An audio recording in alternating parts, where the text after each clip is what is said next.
Hello and welcome to a very special episode of the Weekly Stuff Podcast with Jonathan Lack. And Sean Chapman. We are here, finally, after many months of waiting, to talk about Persona 5. Yes. Finally.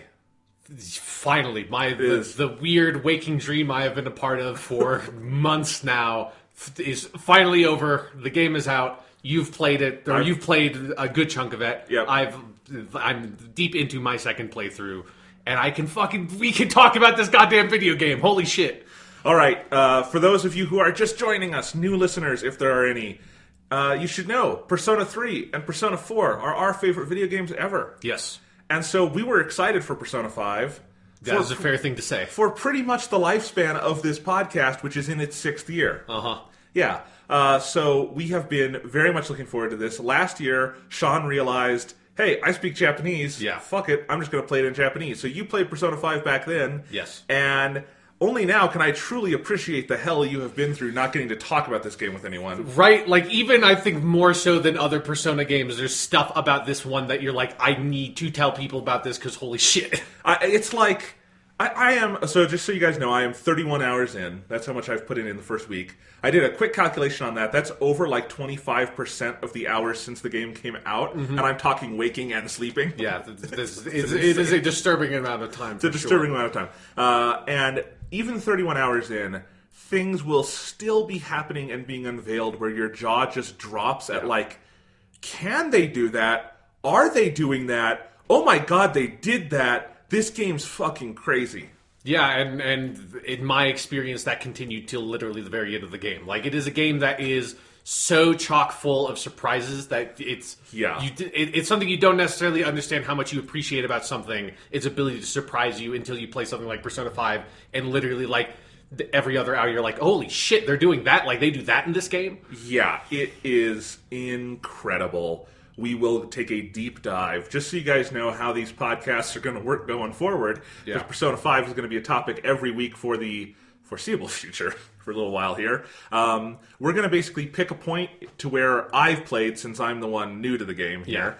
Yeah. And we'll say we're going to do basically a spoiler cast on all of the stuff up to that point, and we will let you know. Today's episode, we will probably do some non-spoiler stuff, of course, but then we'll really get into it, and we will talk about stuff up to the end of the second palace, or if you want to think of like the second story arc in the game. Yeah. So we will not get into anything too much beyond there. Some things it's hard to say, like, where do you see certain social links? Yeah. And, But like, there's a good, like, you could kind of contain the social links you'd be able to see in that time period. Absolutely. So that's probably, 20 to 25 hours for most people playing the game.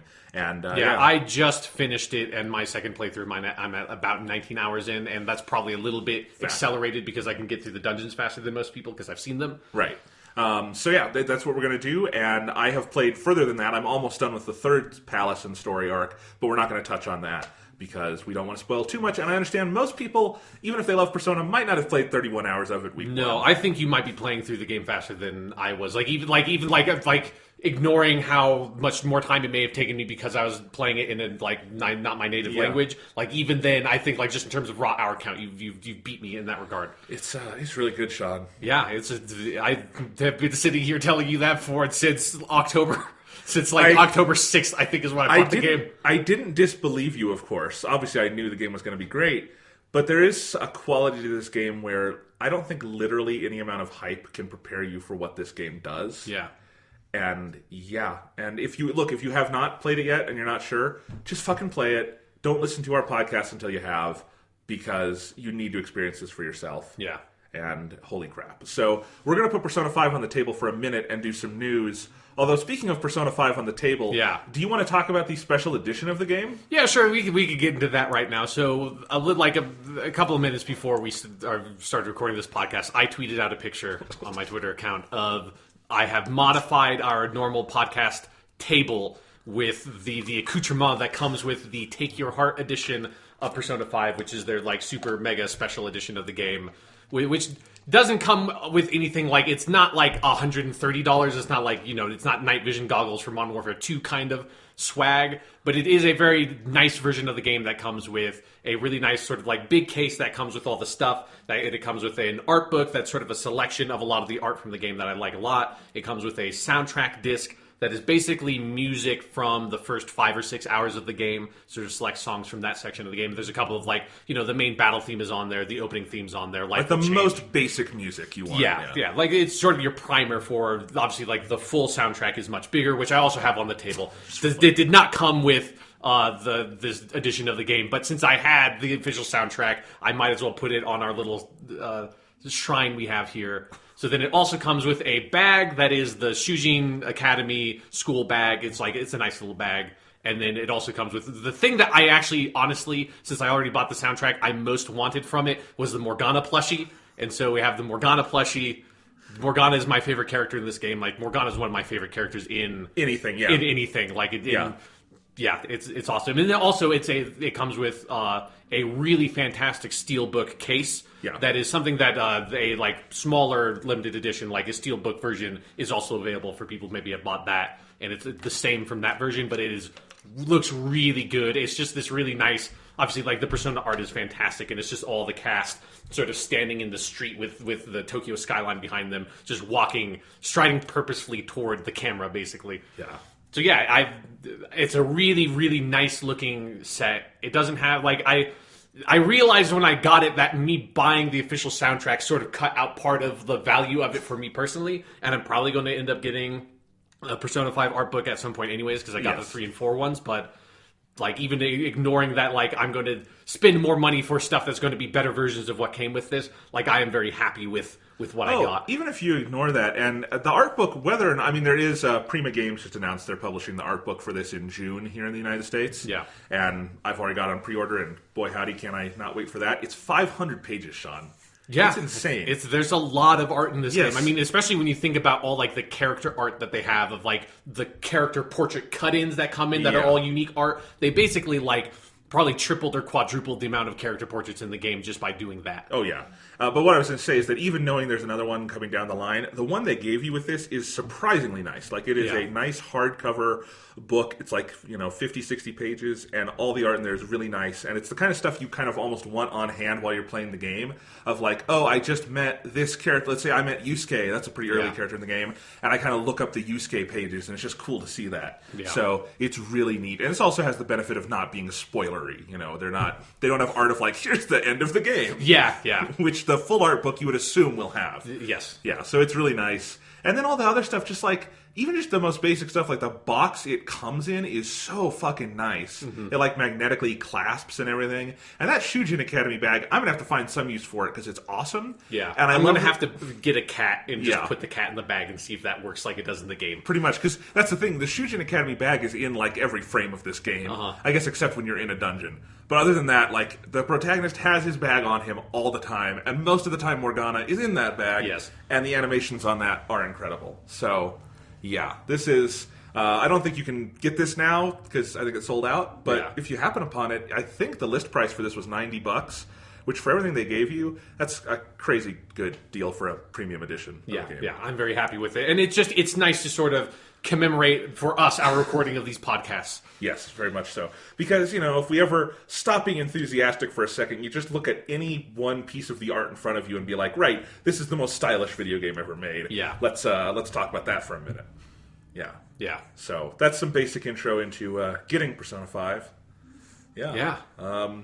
Let's talk about a couple pieces of news. Okay. Well, what other stuff is going on in the world that's not Persona, Jonathan? Well, I'll say there's this podcast is going to be mostly Persona because our stuff would be Persona, our other stuff would be, that's all we're doing right now. Yeah. But let's do a couple pieces of news. Okay. Here's a game that is not as universally loved as Persona 5.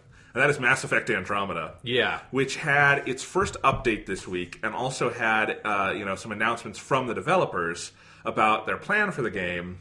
And, on one hand, kudos to everyone on the team for being this transparent about the process and getting stuff out. And that first patch did not necessarily completely fix the facial animation issue, but it definitely improved it substantially, and that's great.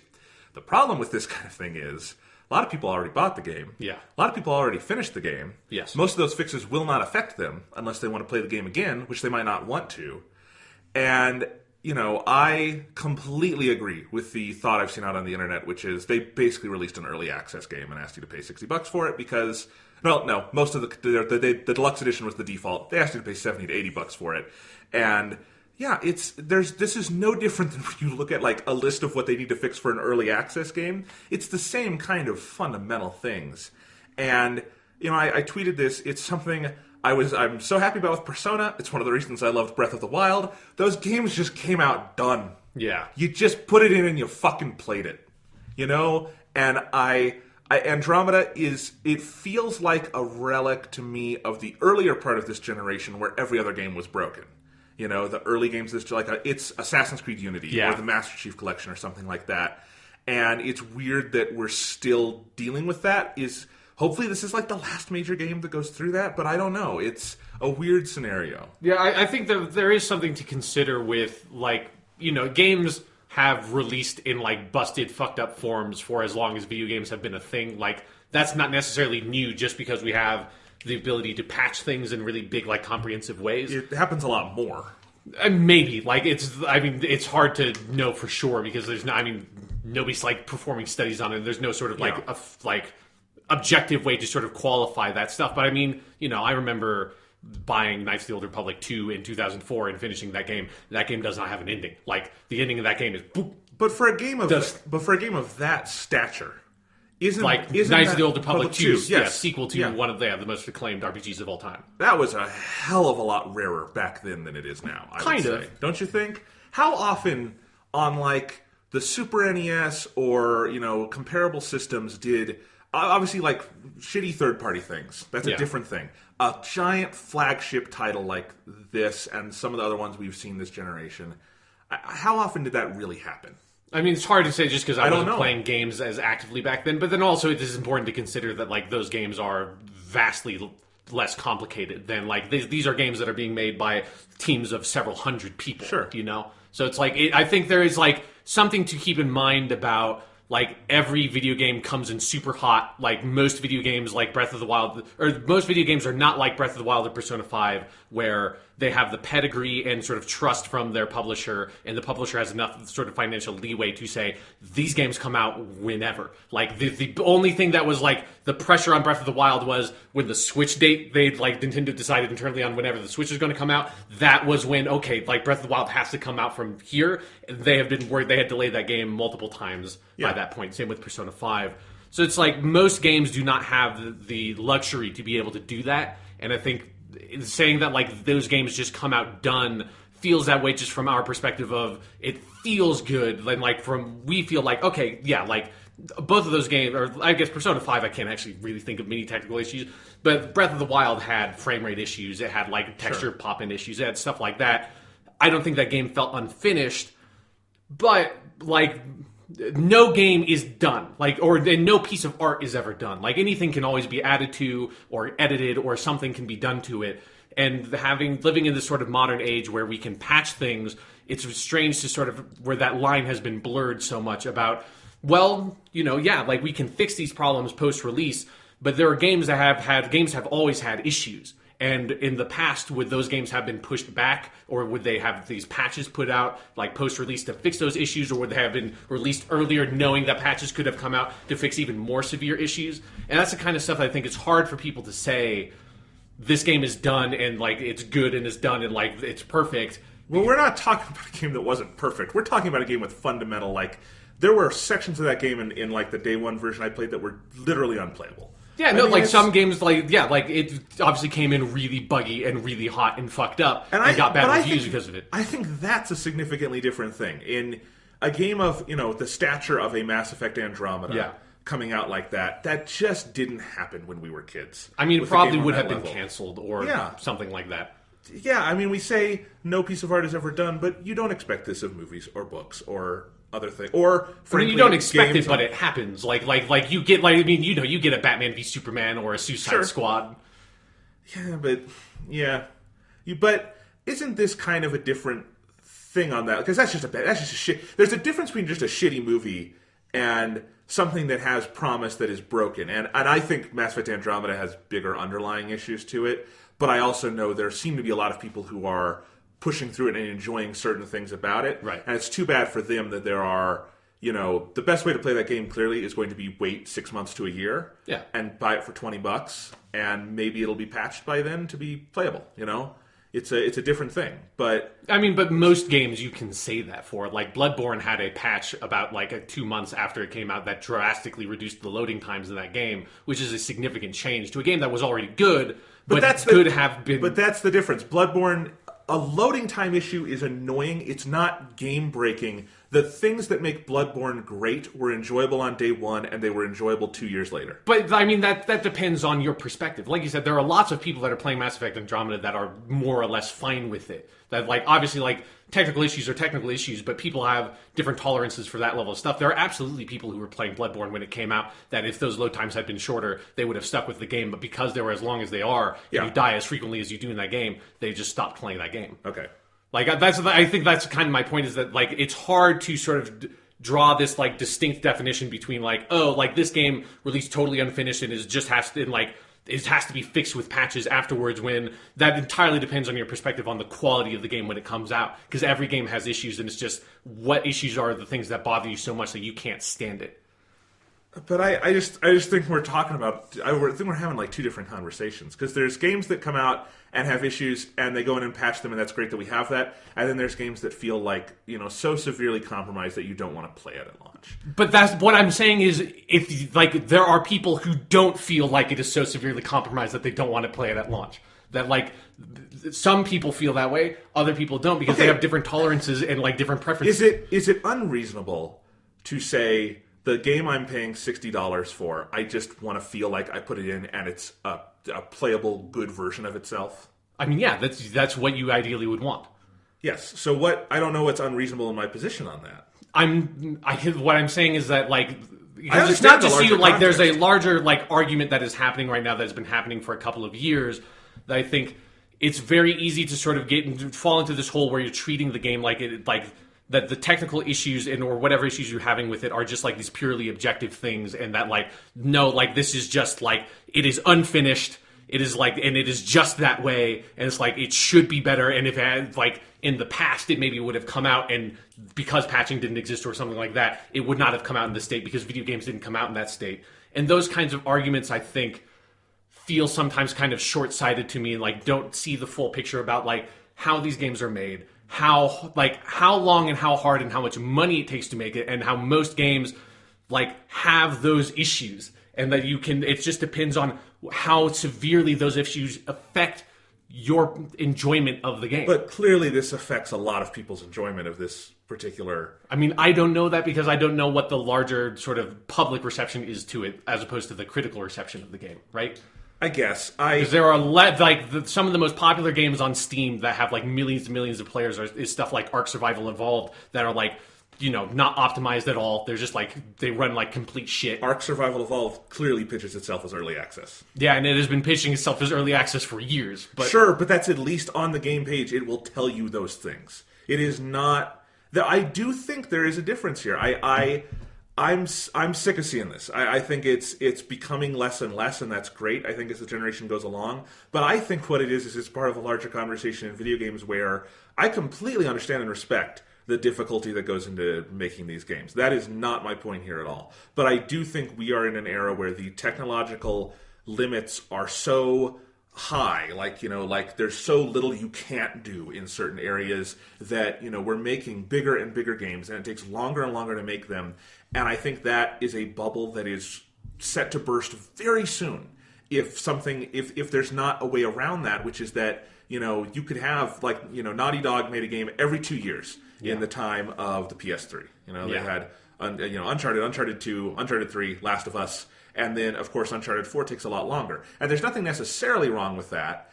except, and I'm talking about this is like a best case scenario, because Naughty Dog makes games we would call colloquially finished, but they they're able to do that at a relatively quick pace. That's not going to be the case this generation, and at a certain point, there's just going to be an issue of how many games of that size can feasibly come out in a state that people are happy with. And if you can't get them to that state, then there's going to be a lot of games, and we already have seen this, that probably needed another year or two in the oven and are going to come out like that. And one way or another, if there's just not enough out there on that scale, or we're not supplementing it with other things, then that's going to be a bubble that bursts. Or you keep pushing games out faster than it is tenable for people to make them, and just the bubble of people wanting to work on games because, crunch gets so inhumane at certain points. So I do think it's systemic of larger issues in the industry, and I do think that's where the frustration comes from for a lot of people. Yeah, I mean, I would really, because this has been happening for a couple of years now, and I really would like there to be like a journalist or someone that has the qualifications to go and actually research this subject, because I haven't seen anything like that, and that we've having the larger game critical audience has been having this argument sort of internally since around 2014, which is that's when the Assassin's Creed Unity, Halo Master Chief Collection, all that stuff happened, and it was I feel there's no actual research done to see are games coming out more broken more frequently, or is that just our perception of things? Because I've as someone who's been following games pretty closely for a long time now, it doesn't feel like that has actually changed that much. You think about I don't know, the PS3 version of Skyrim that had the memory leak issue on its saves, where it was just completely fucked if you played that game for too long. That stuff has just been always happening. Or Too Human was a game that I got at launch and was just totally fucked in a lot of technical ways. That's just feels like it has always been a thing that has been going on constantly. Yeah. I just remember the Skyrim thing feeling like more of an outlier, because there is also, I think, a difference between a Skyrim and a Too Human in terms of the level they're coming out at, and sure. Public perception and hype and those sorts of things. Sure. So, but yeah, I mean, hey, the Bethesda games are also a good example of that. That Skyrim was broken on one platform or had significant issues that hurt people from playing it, and Fallout 4 was not broken but had significant issues that were enough to, I know, definitely hurts some people's opinion of it on the PS4 and Xbox One, where you look at it and you go, hey, this feels like it should work better than this. Sure, I mean, some of but Oblivion was like that, and Morrowind was like that, at least on the original Xbox. Their games have always been like that. Sure, but it's part of this larger scaling issue where it becomes part of a trend when there's more and more of that out there.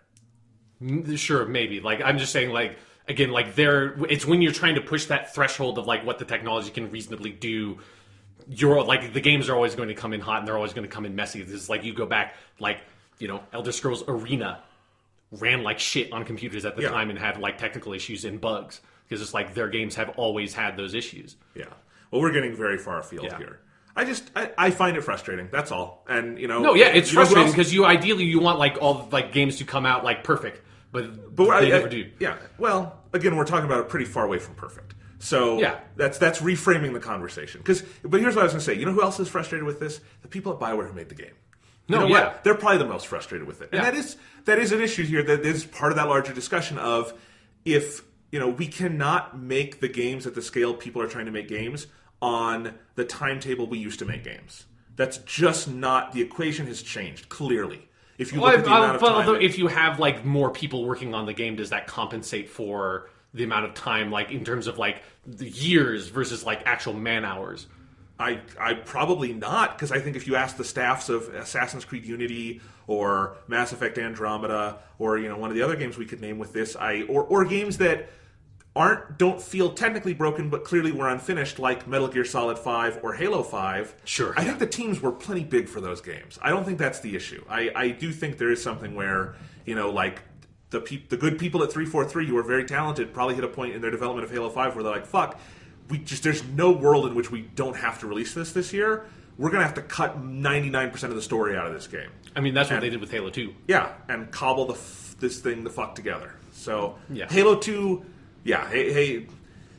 Halo 2 has a glow around it where it functions as a game in parts, at least. But yeah. Sure, but I mean, the collector's edition of that game came with a documentary I think development issues are development issues. And yes, but I think that's on a spectrum. I think it's on a spectrum where I think that's becoming an issue that is more and more normal as the years go by. And I do think there are people looking into this. Jason Schreier at Kotaku has that book coming out in September where he looked at 6 games. Sweat, and Pixels. Blood, Sweat, and Pixels. And it looks really interesting because it is about the development of 6 games that were sort of at varying degrees of finishedness, for lack of a better term. You know, one of the games in there is Destiny, which famously had a troubled production, and it's turned out okay for them. Yeah. Although there's certainly, I'm sure everyone there would wish they kind of had that together earlier on, because that wouldn't make the audience seem as insular as it is by now. But yeah, that's, you know, I'm going to be interested to see, you know, what we learned from that. Yeah. But yeah.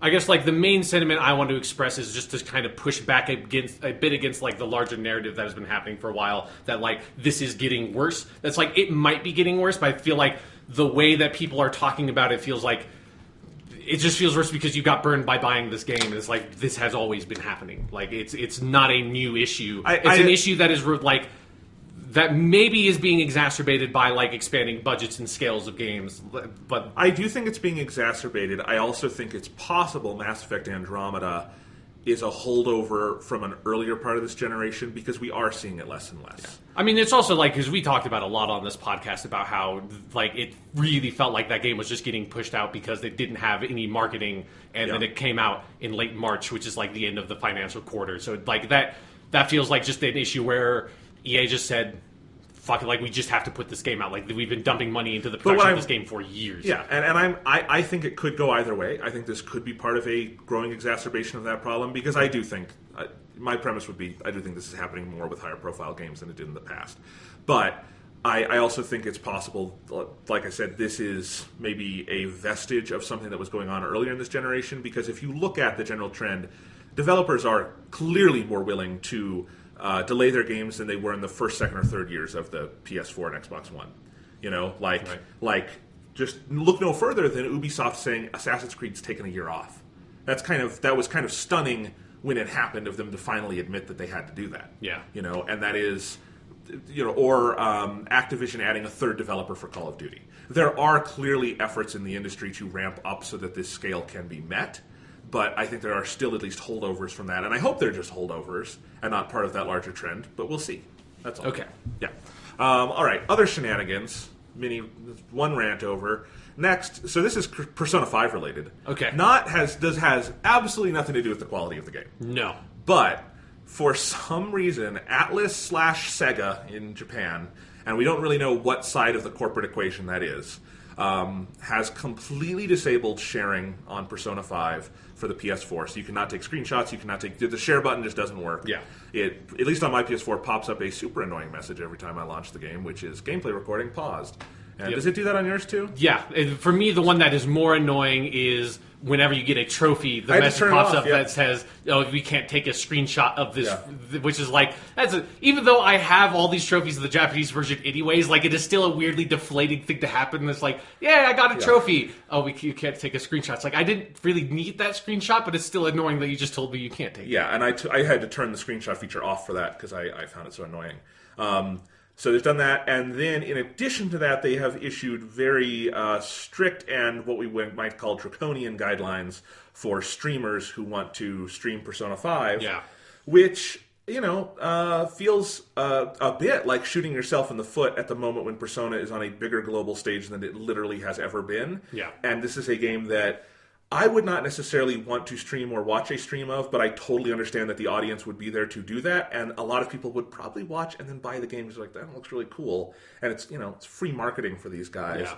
And like, this is like the Nintendo policy on streaming from a few years ago on steroids. Yeah. It's weird. Like, even Nintendo has largely moved past this in a lot of different ways. Like, you know, although they still don't let people make money on YouTube videos and Nintendo games. Yeah, yeah. Well, there's a policy web you can go into. Yeah. But like, it is definitely like this sort of Japanese company attitude that they have that does like it just feels like a complete misreading of the landscape. Like, it feels like it's something that an American game company maybe would have said in like 2009 or 2010, of making this argument of, oh, like, we are this very heavily story-based video game, and so if, like, the story is out there, people will just watch our game and won't buy the game. Which, like, maybe there are going to be some people who will do that. Like, I have done that with some games. Like, I watched, like, all the story mode of Injustice Gods Among Us, the DC fighting game, on YouTube, just because I kind of wanted to see it. And then I was like, oh, okay. Because I was never going to buy that you were game never because I don't like game, fighting games, and I don't like Mortal Kombat style fighting games specifically. But but maybe, maybe there was some world where I was going to go out and just buy Injustice because I so desperately needed to see what weird fucking dumb story was in that game, and because I couldn't get it on YouTube, I would have had to go buy it. But and so maybe they would have lost that one sale because I watched it on YouTube. But obviously, everyone knows there are I've bought God knows how many games because I've seen YouTube videos of it, or like the Let's Play series or something. They're like, oh, that looks really fun. I want to play it. I mean, that's one of the things that got me into playing Persona 4 in the first place, was watching the Giant Bomb video series about Persona 4. It's like that was like, oh, okay, yeah, this total I was sort of already curious about the game, but then seeing some of those videos, it made me sort of certain yes, this game looks like absolutely something I want to play. I'm going to stop watching this video series and go out and get it and play it for myself. The most successful game in history at this point is Minecraft. Yeah. And it doesn't become that without streaming. It doesn't become a tenth of that without streaming. Yeah. I bought Minecraft because of streaming. You bought Minecraft because of streaming. Everyone you know bought Minecraft because of that. That's this, and obviously that's a game very well suited for it, but that is not a limited data set either. Yeah, no, it is. I feel like the landscape is clear that streaming and having that sort of streaming community and community of fans assembling around a game and talking about it, playing it, streaming it, commenting on videos, liking the video, all of that, it's a synergistic effect that creates more excitement around the game and gets more people to buy it. I feel like the fact that there are so many developers that are specifically chasing after and catering to influencers and YouTube and streamers and Twitch streamers and all that community, that's such a huge thing in Western game development. It's clear that is a positive influence on sales, but there is that sort of, I think it's that very traditional Japanese game company attitude that's kind of very stubborn about it, because I think it's important to note, because I obviously can provide this perspective. This is exactly how the game was in its Japanese launch as well. I was going to ask you that. Yeah, the Japanese version of the game, you cannot stream, you cannot take screenshots, videos, anything. They had a very, and it feels like their policy on taking down YouTube videos based on me looking around at stuff has gotten slightly more lax, but those couple of months. Was they just were extremely aggressive in taking down every single video on YouTube that had practically anything to do with Persona 5. I mean, and even for Japan, it feels a little behind the times, because Nintendo just launched a new flagship, console with a share button on it. Yeah. With Twitter and Facebook functionality, and it'll have video at some point in the future, probably, later this year. So, and when Nintendo's joined that bandwagon, then you're behind the times, right? Yeah. It's kind of crazy. And, I just selfishly, I love the share button on the PS4. It is, I think, the best innovation that console gave the world. And I think it is the innovation that is going to endure beyond anything else the PS4. Not that there aren't other great things about it. I just think that's the thing the PS4, I think, kicked off. And I'm not a streamer, and I don't even generally take videos, but I love taking screenshots. Yeah. And boy, there have been so many moments playing Persona 5 where it's I want that piece of dialogue, or that piece of art, or just this moment I want to remember. And I would normally just hit the share button, and I'll do it, and I'll get the stupid message. Yeah. Or worse, I'll go to it and then just get the sinking feeling in the pit of my stomach, all right, I can't do that. Yeah. And it's just annoying. And I guess my other question is, all right, the PS4 has sold 50 million units, right? Yeah. Why does Sony let developers do this? Turn it off. That's a legitimate, is someone going to not publish on the world's most popular gaming platform, other than a PC? But you know what I mean? Yeah. Most popular dedicated gaming platform, because they don't allow turning off the share function. That should just, I feel like that's at a certain point, the console should be no, you can't turn that off. That's stupid. Yeah, I think that we might be at a point where, Sony probably has enough of that, the dominant market share to just say, hey, we're not letting you just turn this thing off and people will just accept it. I totally understand why that, especially when the console was launched and there was no other console had that kind of feature on it ever before, why you would make all those tools available. And I do feel like those first couple of years, you saw that way more frequently of the last cutscene in a game being blocked off and stuff like that. And I always just kind of rolled my eyes at it because again, it felt like this video is going to get out there.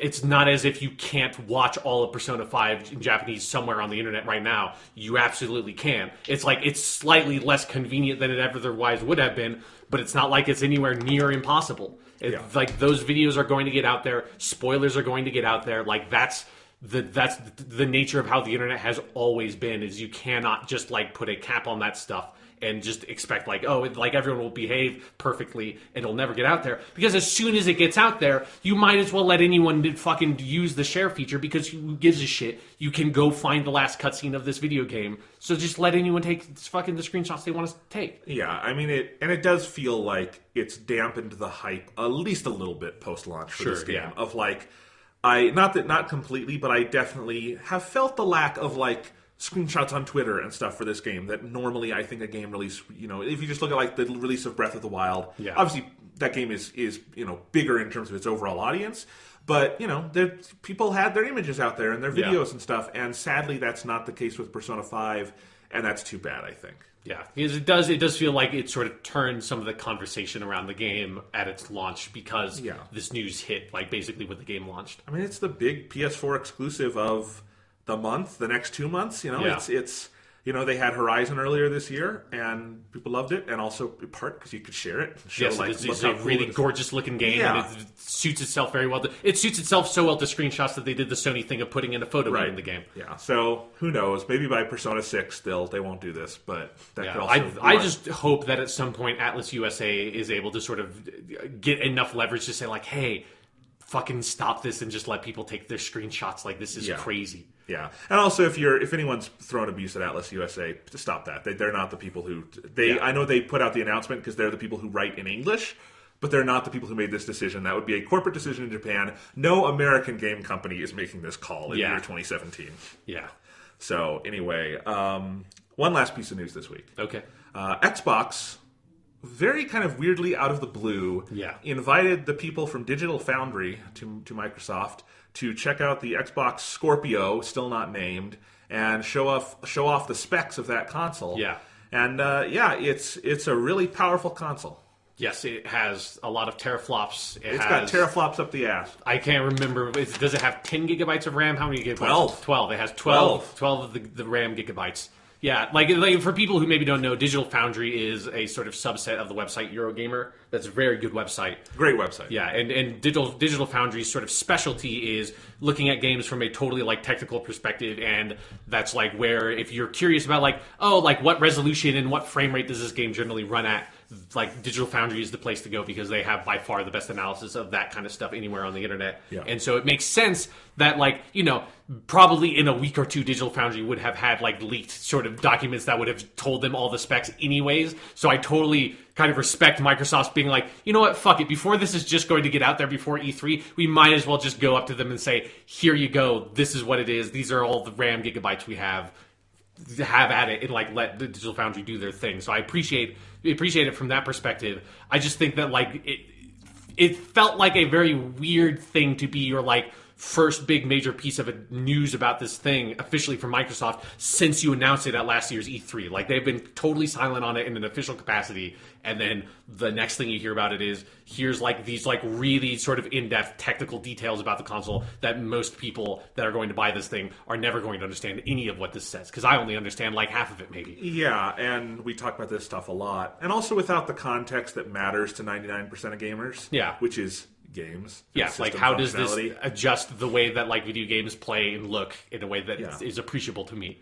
I continue to think, I thought this at E3, I think it now, I think their entire marketing strategy with the Scorpio is tremendously tone deaf. Mm-hmm. And because I don't think what people are out there clamoring for, and really not from the Xbox One certainly, is just raw, crazy power out of their console. Especially when you go back to the conversation we were having earlier, that there are already significant hurdles to making games today that did not necessarily exist before, just because of the scale you can make games on. Sure, yeah. And when you add in this, I mean, one, just like with the PS4 Pro, I'm sorry, most games are not going to use your 12 gigabytes of DDR5 RAM because they can't if they're running on the Xbox One and the PS4 and the PS4 Pro and on multiple kinds of PCs and all that stuff.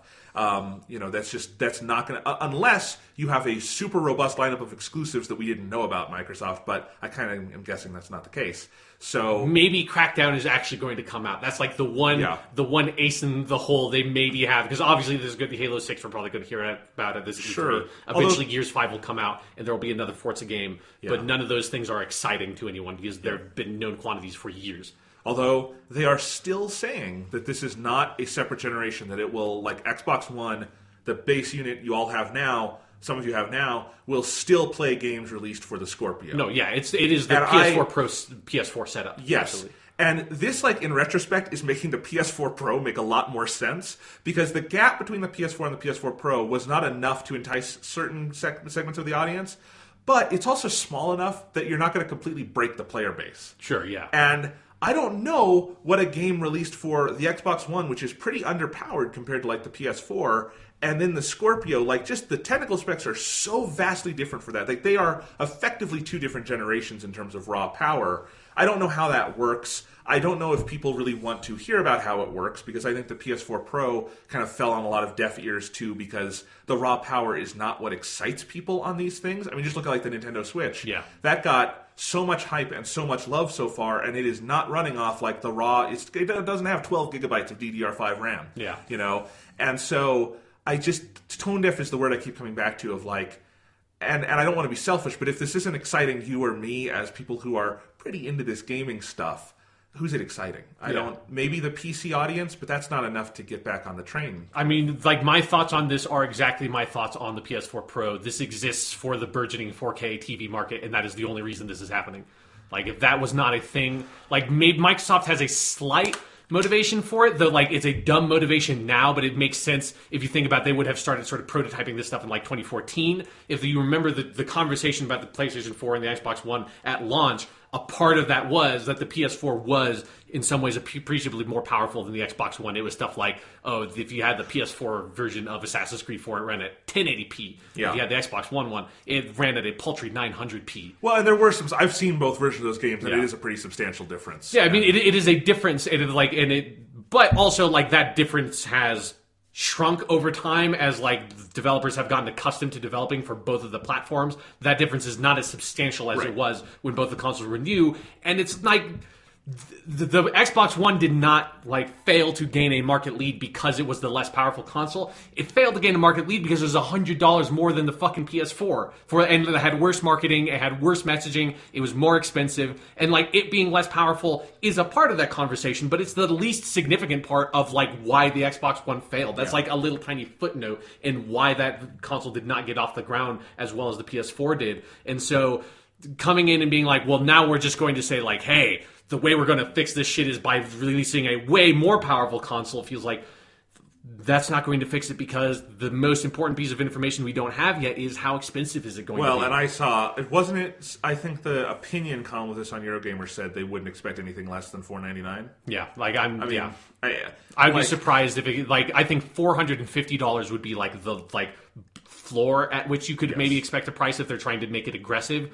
But I don't see how it could be ever possible that they would release this thing at $400. I mean, there's just so much confusion around this. Like, in retrospect, if what you're trying to do is make a console that's 4K TV ready, the PS4 Pro makes sense. Yeah.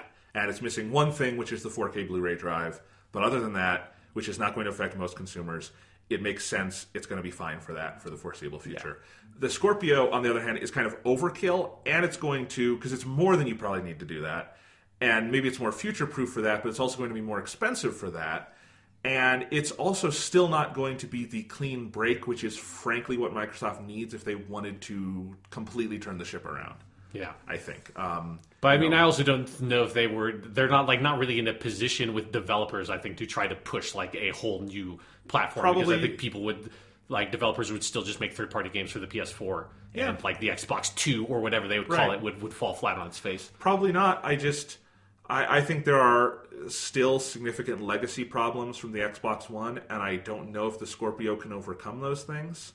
Like, I want to quit hearing about our console is built off a kernel of Windows 10. A desktop operating system is not what I want on my console. Yeah. And every time I launch up my slow-ass Xbox One, like a slow-ass PC, I remember that. Right. So it's like, you know, I just, like, they did a recent update to the Xbox One. I was like, yes, it is incrementally better and faster again, kind of. But we'll see. It is an improvement, but it is not like, I still like not only is it still like slower than the PS4, which like the relatively recent update of the PS4 also like sped up that the UI for me a whole lot on that, which feels really nice to use again. It reminds me of like when I got it out of the box. It's like, hey, this is really snappy, because there was a period there between updates on the PS4 that it definitely like started chugging for me kind of bad. Yeah. But like another issue I have with the Xbox One UI is that it's just fucking ugly at some point. Like it made more sense early on in the generation. I feel just like the stylistic aesthetic, like the cultural stylistic preference has moved so far away from what the Xbox One is trying to go for that you look at it and you're just like, God, this is just gross looking. Yeah, I mean, it's because it launched as a Windows 8 machine, lest we forget.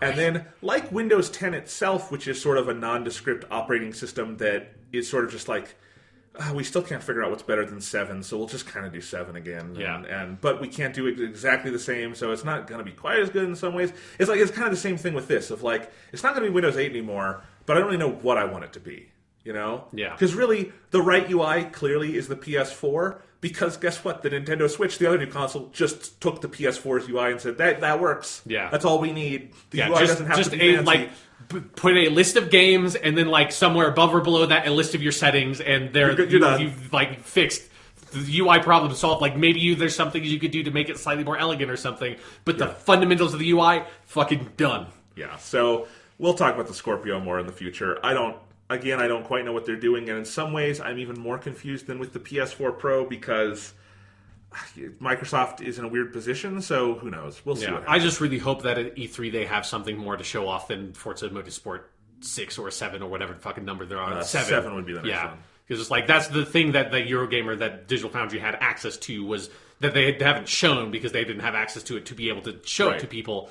Which, like, not that it would have probably been significant, because, like, a YouTube video of it would not convey what would make the game look better. But they had, like, footage of Forza. I think they actually had footage of Forza 6 running on it, not 7. Okay. And they said, yeah, it looks really good. But it's like, of course, like, it's a fucking car game. Yeah, like, car games are always going to look good. Car games stopped being, like, a really impressive thing to show off your console with around, like, the turn of this generation, I feel like, is where it came, like, they just look like cars. Like, it looks so good, they just kind of look like cars, and we're sort of fine. You need to find another, like, sort of, like, benchmark by which you can just show a game and have it look like, it'd be like, oh, it looks really good. Yeah, if this is just an Xbox One that they've thrown a whole shit ton of money and power at, I don't think that's enough for... I don't know which audience that's for. Yeah.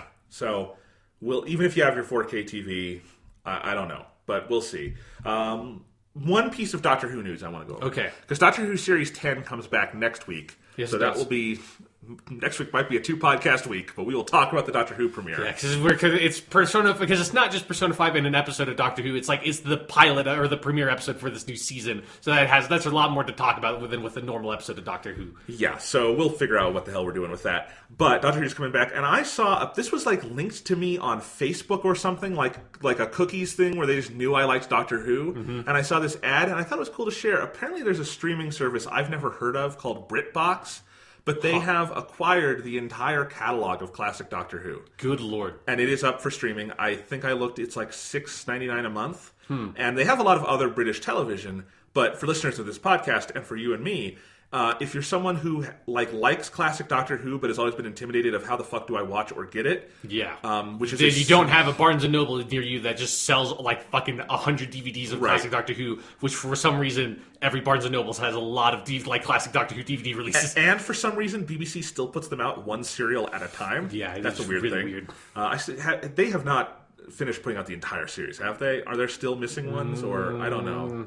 I don't know, because I mean, I think they maybe have transferred all of them to DVD at this point. It's because they also re-release them, and then they do. Because there's some of them that have gotten multiple releases. But anyway, this service BritBox, which looks kind of cool. They apparently have. I mean, I looked through it, and you can just pick by they had it arranged by Doctor, I think, which is a nice, easy way to do it. That's how I organize it. Yeah, and I looked by Fourth Doctor, and it's like there's the Ark in Space, there's Genesis of the Daleks, just going in order. Like I see all the stories. Apparently, of Finrick. Yep. Apparently, they are missing 10 episodes or serials or something across the spectrum, and then they don't have the missing ones right now. Right. Obviously, they are planning to put up reconstructions, but that's a whole other ballgame. Yeah. But hey, if you're interested in watching classic Doctor Who, that is by far the easiest layout for that I've ever seen, because even at its best, when Dr. Classic Who has been streaming, it's been like Netflix will have 5 serials from random parts of the show. Yeah. So if you actually want to look at any of it in context, it's been relatively difficult. So like I've got this bookmarked because I in no way have time right now to binge Classic Doctor Who. But at some point, like I would love to just sit down and watch like the 4th Doctor's run or something. Sure, yeah. And it's great that that's just a service, and I thought that was neat. Yeah, that's cool. I hadn't heard of that. Yeah, because Classic Doctor Who does exist in this nebulous state where there's so much of it that it's kind of going to be an expensive hard sell to any streaming service. And sadly, it's not new sexy Doctor Who, so Netflix and Amazon and stuff probably aren't going to put up that money. Yeah. But another service that's more niche, that's probably a good acquisition. So it's in a really weird state. Yeah. But I'm glad that there's someone who actually has that catalog online legally now. That's cool. Yeah, hopefully that will maybe, especially if they start putting up the reconstructed episodes from the missing stuff, maybe that'll help spark even more interest in getting some of those animated and recreated, because they've been doing that bit by bit. They just did the Patrick Troughton premiere, right? Power of the Daleks. That's pretty cool. Yeah. Yeah. Very good one. There would be a lot of Patrick Troughton to animate if they wanted to. Yes, most of the Patrick Troughton years, unfortunately. Yeah, poor. But hey, he looks good in animation, too. Yes, yeah. Patrick Troughton has a very animatable face. Yes, he kind of looks like a cartoon man, honestly. It's sort of the thing he was going for. Oh, like in that it's the serial that they released, The Enemy of the World, the one that they found recently, where the beginning of that is they get on the beach, and the Doctor is just running on the beach, and they've speed ramped the footage to make it look like he's running faster, like it's a Hard Day's Night or something. Yeah. God, it's so fun. And you're right. He looks like a cartoon man doing that. It's great. Yeah. All right, well, more Doctor Who nerdiness next week, but for now, let's do some Persona 5 nerdiness. Let's talk about Persona. All right. Normally, I kick off these sessions by asking you what you thought of the thing. Okay, yeah. We know what you thought of the thing. Yeah, we've had a lot of podcasts where I've sort of doled out my thoughts over time. Can I go, then? Yes, Jonathan, what have you thought of the thing? All right. Persona 5, I think, is the gaming equivalent, and maybe the purest expression of this equivalent that I've ever seen in this medium, of a 3-star Michelin restaurant. Okay. Where if you're going to be like a 3-star Michelin restaurant, it's not just that the food is good. It's not just that the presentation is good. It's that everything is so magnificent that you are at that exclusive level, right? And it's that every individual ingredient has to be the best in the world. Like I watched that movie Jiro Dreams of Sushi about the 3-star Michelin sushi restaurant, and that dude is so meticulous about the fish he picks out, and so everything that winds up in that restaurant is the best of the absolute best. And then on top of that, the person putting it together, the people putting it together, have the skill that those individual great ingredients are going to be greater than the sum of their already great parts. And then the presentation on top of that is going to be great. And that's how you become like one of the world's greatest restaurants. Right. Persona 5 is the gaming equivalent of that. Where it's not just that you boot this game up and it plays well and it's fun and it's got a good story. It's that every single thing this game sets out to do, and I mean every single thing, it is doing it at 110%. Yeah. It is executing at an insanely high level on any individual element you want to pick out and talk about. The music, it's maybe the best soundtrack in a video game ever. The art, it's maybe the best art direction in a video game ever. The overall presentation, it is definitely the best UI in a video game ever, especially for a JRPG like this. The characters, they're really freaking good. The moment-to-moment writing. Holy crap, I've already had my heart ripped out by this game, and I'm not even like a third of the way through. No, yeah. Because this is a long game. You know, just the battle system is so off the charts good and improved more than I think anyone thought it could be over Persona 3 and 4. And then all of those individual elements are so great and so amazing. But then you put the whole thing together, and like a great, recipe or something, it is somehow greater than the sum of its parts. And it is this immensely powerful, entertaining, emotional experience that is just as good a video game as I have ever played. Period. Yeah. And that's kind of what I've been coming back to with Persona 5, is just, this is not a game where you're like marveling at individual pieces of it and saying this is good and this is good. You're marveling at all of it, and you're constantly finding new things to marvel at while you're getting lost in it. Whereas, like, I had forgotten that we did a podcast last week because it feels like it's been longer since this game came out, because those 30 hours in that game feel like half a lifetime. Yeah. They feel like the 2 months of in-game time they are.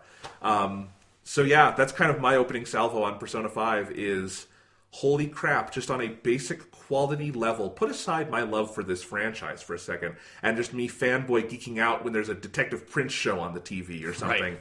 It's just, as a video game, the quality of this thing is insane. Yeah, it is for me. Like, this is sort of like I've been sort of mulling through thoughts. This is like my second playthrough, and I agree with you. Like, a lot of the sensation of Persona 5 to me is you really feel that this team, that this is their third game, and how much this team has matured. And like, or I guess it's their fourth game if you count Catherine, because it was the same team. Yeah. Obviously, it's a different franchise and sort of different things, although you can definitely see a lot of like... Catherine is important to talk about with this game. Yeah, I mean, there's a lot of stuff about the presentation, and I think some of like how the dungeons are constructed comes from some of the game design stuff they've learned from making Catherine. But you feel this like weight of experience to this game that is like more than just like the raw talent that obviously this team has always had going back to Persona 3, but you know, the core Persona team has been working on this franchise for so long and is so much more experienced now, and you just feel that in every single fiber of this game. It is in how the combat is like sort of been improved, but then also it's not just like the mechanical things of like, oh, the combat is better, like yes, like and that kind of stuff. It is also just in like the way that the combat is presented and the way that like it is balanced, the way that it works with everything else in the game. The way it works with everything else in the game, but then also stuff that like on a second playthrough you can sort of criticize and appreciate even more is stuff of like, oh, like this is like the flow of these dungeons and the flow of like when you encounter certain types of monsters, like what their abilities are and how like going through the first dungeon, Kamoshida's dungeon, for the second time, like brought to me this whole other level of appreciation of like, oh shit, like now I see like how you getting this persona with like that has Bufu here is really important, and like it's very clearly designed that you get this here, and like you get Zio, like the first persona you get in the game that is your new persona is Pixie, who has Zio, that is one of the spells that is not covered by your team at the beginning, and then later in that dungeon you get Bufu for the first time, which is another spell that is not covered by any of your team members at the time. And like the way it is sort of slowly introducing to you, this is how you engage with the combat. Here's like the larger sort of tactical level of how you use your main character and switch up personas with your main character to take advantage of the situation. And it's like there's a lot of stuff like that all over the place in the game, of that it's not just that the core systems that have always been there have been improved and refined, is the raw design of the dungeons, the design of the encounters, the design of the flow of the game, the way that social links flow, the way that you getting your different sort of like social attributes like charm and stuff, the way those are upgrading in relation to what social links you have access to and when those gate off and stuff like that is so well designed and is so refined, like beyond what the Persona 3 and Persona 4 games did, which like are obviously amazing, incredible games and our favorite games ever, but are also the only games that are like that. So like there was nothing to compare to that sort of quality of like that level of game design of, oh, like how do you pace out these social links and the social attributes, and how does that larger sort of like web of the game and the flow of the game work? And now that we have Persona 5, I think you can see how those elements can be improved upon and advanced with the experience this team now has. And that's been something that on my second playthrough I'm really appreciating in a way I didn't at first necessarily, just because it's not always apparent to you, because you don't, obviously when you're first starting the game, you don't see the larger picture, you don't know where things are going to go. Right. And on that point, like, it is amazing to me, and obviously I haven't finished the game, so I don't know where this is all heading, but just in the 30 hours I've played so far, I am continually struck by how thematically, narratively, everything in this game is on point. Yes. And that, like, for a game this big and this sprawling, and even in comparison to, like, the lengths and size of a Persona 3 and 4, this game blows the fucking doors off that in terms of the geographic space of Tokyo, and the number of things you have to do, and the number of characters and story points being thrown at you. Like, this game is just on a different magnitude of scale, and yet it also feels like it moves with more moment-to-moment purpose than either of those games in some ways. And that's not to put those down. Like, in some ways I actually love that Persona 3, for instance, has room for sort of non-sequiturs in the social links and stuff. Yeah. And I miss that a little bit here because there's sort of less of that in Persona 5 because everything is trying to tie more into the main story. But at the same time, the high wire act of having everything in this giant, sprawling 100-hour game feel like it keeps coming back to those main ideas and the main theme and story and mechanics of what's going on here, it is just jaw-dropping. It is jaw-dropping that any game could do that high wire act of just everything you play, every confidant, social link, whatever we want to call them, you get feels like, okay, this ties into this, which ties into these palaces and this part of the combat and that part of the story, and it is all intertwined to a degree that is just absolutely amazing, and the kind of thing where when you think this game took them like 10 years to develop, once you start playing it, you're like, yeah, I understand why. This was a fucking thing.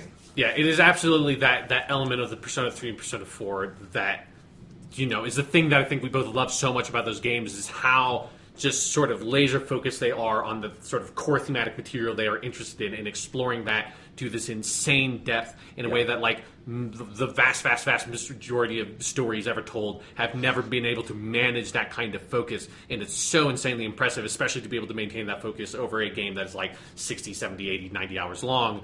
And, like, Persona 5 is that element, of that sort of core element of those games, and the thing that, like, when I think about the Persona team and, like, their sort of design philosophy for games, that's the core thing I think about. And Persona 5 is that, like, ratcheted up to 11, because it's like not just like the dialogue, it's not just sort of like the grander sort of dramatic structuring of the story or anything like that. It is in the menus, it is in the loading screens, it is in the transitions, it's in everything in the game is designed to build up the core theme. That is because it's like, to me, there's sort of like these three pillars of what the story is doing that they all intersect and sort of build each other up, which is kind of, you have the core narrative theme of, like, sort of, throwing off the chains of society, that stuff. You then have the setting of Tokyo and, like, the setting of the city and of, like, this urban space, which is so important. And then you have the genre of, like, the picaresque, like, roguish hero novel kind of thing going on. And all three of those things are the sort of the core heart of this game, and every single element of it builds up all three of those in different ways, from, like, the menus to the loading screens to the battle system to the way the battle system is paced and, like, sort of balanced, to obviously then, like, the more sort of direct obvious things you can point at, like the writing. Yeah. And this game wants you to know that, too. Yeah. Like, it is not subtle. I mean, the Persona games are never subtle, really. Like, it's an interesting thing about them is that they do not often have a lot of room for subtext. It's just not something they're all that interested in. They kind of want you to know what the ideas are. And I think that works when you're executing at this high a level, But even more than that, Persona 5 wants you to know these things. Like, obviously, I think every social link in Persona 3 and 4 is a variation on the main theme of the game, but often it's more oblique than it is in Persona 5. Like, you can definitely draw the line from the Moon social link in Persona 3, the gourmet, to what's going on in the main story, but it is much less literal of a link than what you often get, so far, at least for me, in Persona 5, where, I mean, there's the whole framing device conceit to really remind you that all the pieces matter in this story. And, some of those ties are still oblique in some ways and are left to subtext, in some of those more obscure social links, but they still have that very direct tie of, like, this is going to benefit the main narrative in a very literal way. There is nothing you are disincentivized to see. You are incentivized to see everything in this game because every piece matters. And for a game this big, I don't know if I've ever seen something quite like that, at least with a narrative-heavy game. Yeah. Yeah. Yeah. No, it is definitely, it's a remarkable achievement on sort of every single level, and I'm just having so much fun playing through it again and being able to, like, have the perspective I have and be like, okay, like, let's, because I've been sort of taking my time with it a little bit more. I mean, I still put a crazy amount of time to the game, but I'm not sort of pushing it the way I did when I first played it, or obviously you are. And there's something that is fun about being like, the pressure is off. Like, I don't need to, like, desperately see how this, like, game ends, because, the story has this incredibly propulsive quality to it. And so, like, when I was first playing it, it's like, I just have to keep on seeing what's going to happen next. Now I can just sort of take my time with it, soak in it a little bit more, and be like, I just want to hang out with Takumi a little bit. Like, let's just do this. I do want to talk about the pace for a second. Okay. Because it's so fascinating to me, because you're absolutely right. This game is incredibly propulsive, and yet it is also knowingly, winkingly episodic. Yes, absolutely. It is lovingly episodic. Like, it is aware that you do not make a 100-hour-long game and not have an episodic quality to it. Because, it's easy to forget, Persona 3 is not 100 hours long. No. And, it's shorter than Persona 4, much shorter than Persona 5, and part of how Persona 3 can kind of sustain, and it has episodic elements to it too, but part of how Persona 3 can sustain the very, laser-focused story it tells is that it doesn't get to that length and it doesn't get to that level of sprawl. Yeah. But Persona 5 wants to tell something more sprawling, and so it allows itself to be episodic, and yet within the episodes, within the transitions between episodes, within the arcs, you're right that there's this propulsion where you are always feeling the pressure, you are always feeling, the want to go on, and the wheels are moving constantly, and you are either on that train or off it. Yeah. And if you are on the train of playing this game, it is kind of breathless, even though the game itself definitely gives you the moments to breathe and everything, and it is very, very well paced to never sort of hit too many peaks or valleys in a row or anything. And that is, again, just one of those high wire act elements of this game that kind of amazes me when I realized, like, we're not going to talk about the third story arc, but I'm pretty deep into that, and I'm like, I feel like I've barely breathed in these 30 hours, but I'm, again, on a third story arc, and that's... in anime storytelling, which is where a lot of this is coming from, story arcs are usually, there is a divide between them, and there is more breadth, and there isn't that same kind of propulsion across story arcs.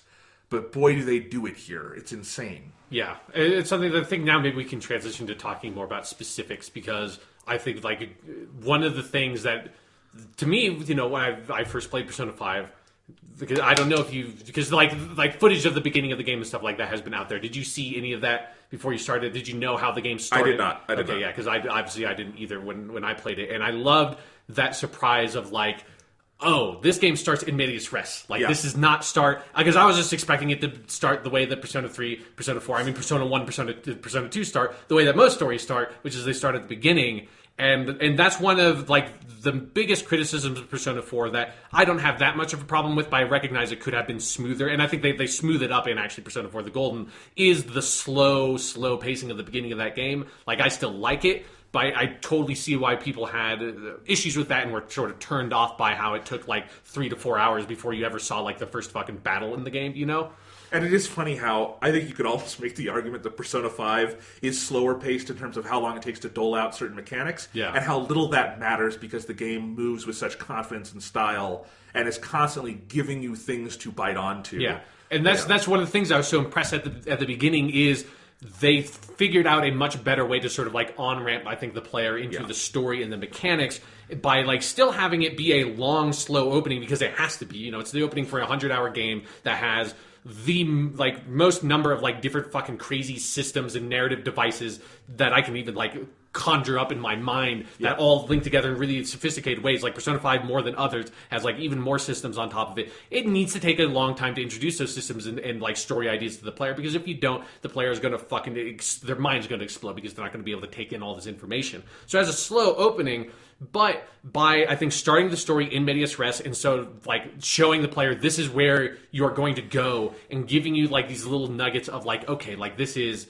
where we go, and this is sort of like the setup and the tone for this story. It starts out very dark. It starts out very mysterious. You're introduced to characters like Sai, the detective lady that comes in is in sort of interviewing you, or I guess the prosecutor. Her like status in the legal system of Japan is confusing to me, even when I already did like 30 minutes of research into like what like organization she's a part of this stuff. I have no idea. She's not a lawyer. And she's not really a cop. I don't know. There is a lot of that in this game, and some of it I feel is kind of intentional because you're attacking all this from the ground level of teenagers. Yeah. But it is like there are certain things about the power structure of things that it's hard to understand. Like, I just don't even know if like the position the official position she fulfills is something that is like actually a concept over here. Right. Because it's like she's not really a prosecutor, but again, she's not like a detective. She doesn't go out like and is investigating things, But anyways, that aside, like, it introduces you to She's a good character. She's a really good character, and she's sort of like that interview with her that at the beginning of the game serves as that framing device that, especially at the beginning of the game, you get like very frequently of you going back in time to the beginning of April or whatever, and you going through your life and you getting sort of having the more normal Persona opening, but then every once in a while when you're introduced to maybe a new character and the next phase of the plot starts opening up, it cuts back forward in time with this incredibly, if you've played other Persona games, incredibly stressful sequence of the days flipping by, and you're like, don't do this to me, all my life is flying away before my eyes, don't do this, oh god, all the social links, I'll never finish them.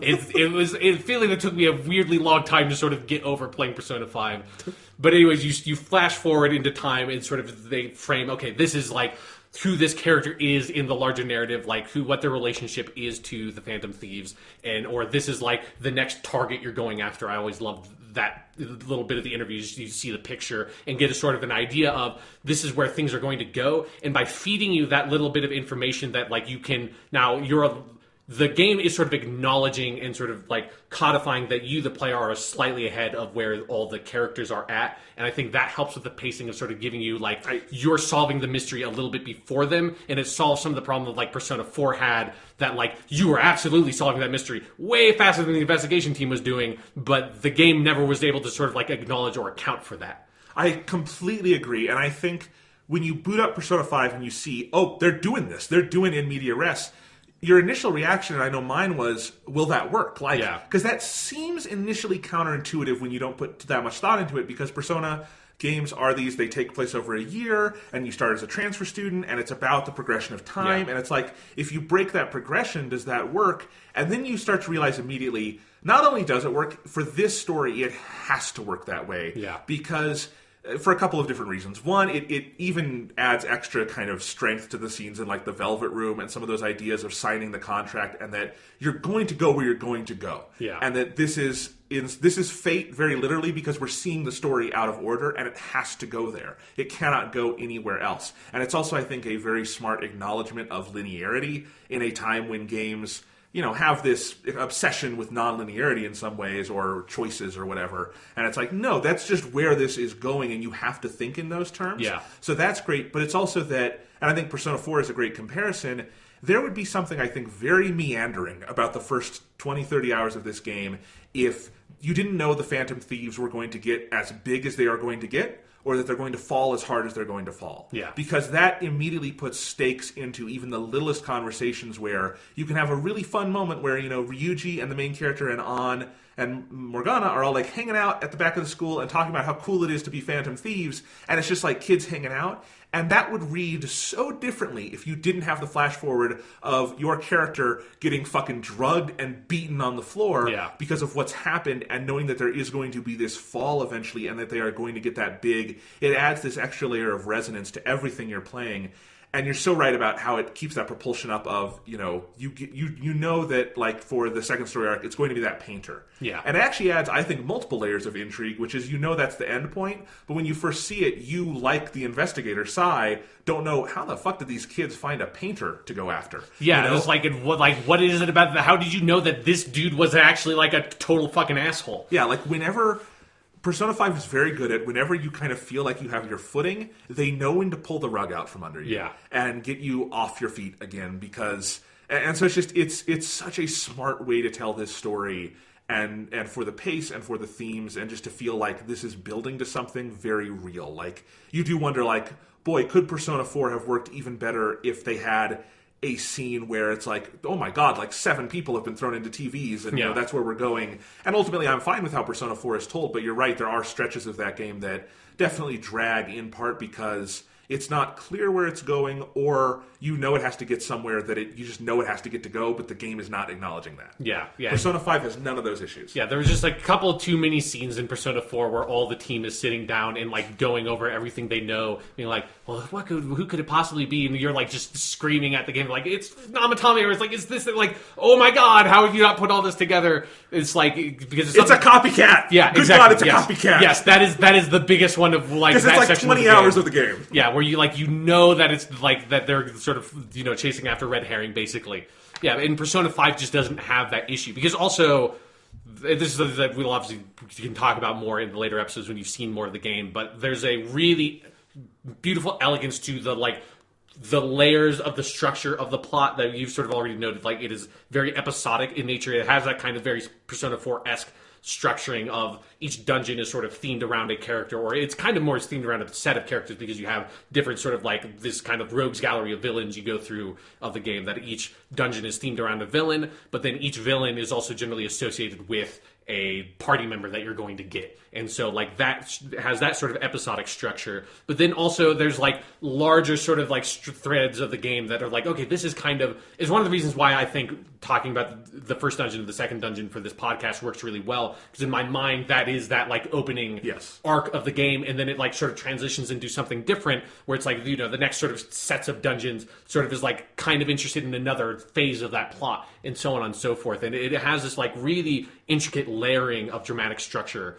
over everything else that is so important to maintaining a sense of pacing and maintaining a a sense of investment in a story that is over 100 hours long, which is the kind of thing that when we talk about the Marvel TV shows, the Marvel Netflix shows on here and stuff like that, it's one of the reasons why can be so disappointing watching those shows when they can't grasp the importance of this episodic storytelling structure when the format they are packaged in is literally episodes. And then you play Persona 5 and you're like, this understands episodic storytelling structure when it is one contiguous piece of entertainment, but it's like it has layers of episodic storytelling structure all over the place. Yes, absolutely. I mean, and frankly, it plays to a lot of Persona's inherent strengths in that, social links are essentially episodic pieces of storytelling and things like that too. So it's all of a piece. So like this definitely feels like mechanically it like kind of takes the basis of like Persona 4 specifically and kind of improves on it in every area. Yeah. And story and character are kind of a different thing, although it's very tied in, and I'd like to talk about those. But yeah, it's so impressive in how it's paced and told, and that you're just kind of on the edge of your seat with this game. And I don't know, where do you want to take this next? Because I kind of have a thought. I think, let's have you sort of guide it, just because I don't want to get ahead of ourselves. I want to get to story and characters it's soon. But first, I honestly, just because it's at the forefront of my mind, I need to talk about the palaces and how this game does combat and stuff. Okay, yeah. Because that is the part that, to me, is the biggest revelation in Persona 5 in terms of a jump in quality. Because I love the way they do dungeons in Persona 3 and 4. I have no problem with that. And in fact, I love Mementos in this game because it's a nice throwback to that. And we'll talk about that later. Yes. But the actual palaces, it's one of those things where I didn't know I was missing this in my life until they made it. And that's that the overall flow of just the story stuff around the palaces is great. And I actually think it helps to have the palaces built around a specific villain and not someone who's going to join your team, because it just gives you that little extra sense of propulsion of like, fuck these guys. Yes. And they make some like really reprehensible villains that you really want to like throw a fireball at. Oh, absolutely. Like this game does not pull its punches at the beginning, certainly, and I assume later on. But no, so you get into those palaces, and there are so many different things going on that it makes Persona 3 and 4 look fucking quaint. Yeah. Because the basic breakdown of combat in Persona 3 and 4 is you have a dungeon, and you have a series of floors, and the floors are going to be randomized in their layout. So for each floor, you kind of follow your mini-map until you filled out the whole floor, you fought some shadows, and then you're ready to move on. And wash, rinse, and repeat for like 70 hours. Yeah. And they don't really ever throw that many wrinkles into that. And like every once in a while, a dungeon will have like floor 5 will have a tiny puzzle or something associated with it, but it's like very sort of small, and they're incredibly infrequent. Right. And so like it's totally fine. It's not a problem. Like luckily the Persona combat system is more than robust enough to allow for that sort of thing. And I do think the basic like mapping of the dungeons is fun in those games. But Persona 5 says, that's not enough. We are going to have a palace, not a dungeon. And in this palace, the floors are going to be pre-made, and they are going to be positively filled with puzzles and things to figure out, and like obstacles for you to go over in the actual world of the palace, not just in fighting enemies. Yeah. But then when it does come to fighting enemies, that's going to be super fucking fun, because we've added more stuff in the overworld so that like you actually, the stealth system matters way more than it did in the other ones, even though that's an important part of Persona 3 and 4. Actually, like getting the draw on enemies is mechanically a much bigger part of this game. Yeah. And the palaces themselves are designed for it. And then you get into battle, and it's just so fucking stylish it never gets tiring. Last Surprise is the best battle song in a JRPG ever. I'll just say that right now. And so you do all that, and you can do the persona negotiations after that. So it's not just cards flying in the air. You're going to talk to these personas and to these demons, and they're going to become characters in their own right, and that's fascinating. And so everything just feels more active. And then when you get out of that, you might have more shadows kind of around, but there's sort of a puzzle element of how you're going to get to these shadows and fight these shadows. And then when you're done with that, you can kind of finally move around the floors, and there's so much going on with those, and just the music and the atmosphere and the visuals of these palaces is so cool, and it allows them to imagine these crazy alternate, world versions of otherwise mundane things like museums and banks and things like that. And it's just the overall rush of playing through those palaces. And I'm not even getting into some of the bigger structural stuff like, the calling card system. It's just such a fucking rush. This has not a hint of the kind of fatigue you get in any other JRPG, including the Persona games, of the grind of a dungeon. Yeah. There is none of that in this game. It is so fun to be in those palaces. And if the palaces weren't so fun, I actually would say there's too much of it in the early going of this game, because for the first 2 arcs, the game gives you very little free time. Sure. Compared to like other parts of a Persona game, like where you're just out, for like 2 weeks doing your own thing in the world. Like it wants you to kind of get inundated into the main flow of things. I'm not saying this is a complaint. Yeah. It's just that early on they kind of want to, drive all this home with you, and it works because the palaces are so fucking addictive to play through. Yeah. So there's. I agree with everything you said, and there's just a lot to unpack there. Yes. So I think let's take it layer by layer. So like the first point is that palaces, unlike Persona 3 and Persona 4, the sort of the main dungeons in the game, the palaces are handcrafted. So like they have sort of sectioned off the random dungeon stuff to mementos, which is basically just they basically just made it like they made a like way better Persona 4, and then they put a little tiny Persona 3 into Persona 4. That's basically what Mementos is, because it's very similar to Tartarus, which I just love that. And so that's where you can do the grinding, and a lot of side mission stuff is sort of in there. But in terms of the main dungeons, they're all handcrafted.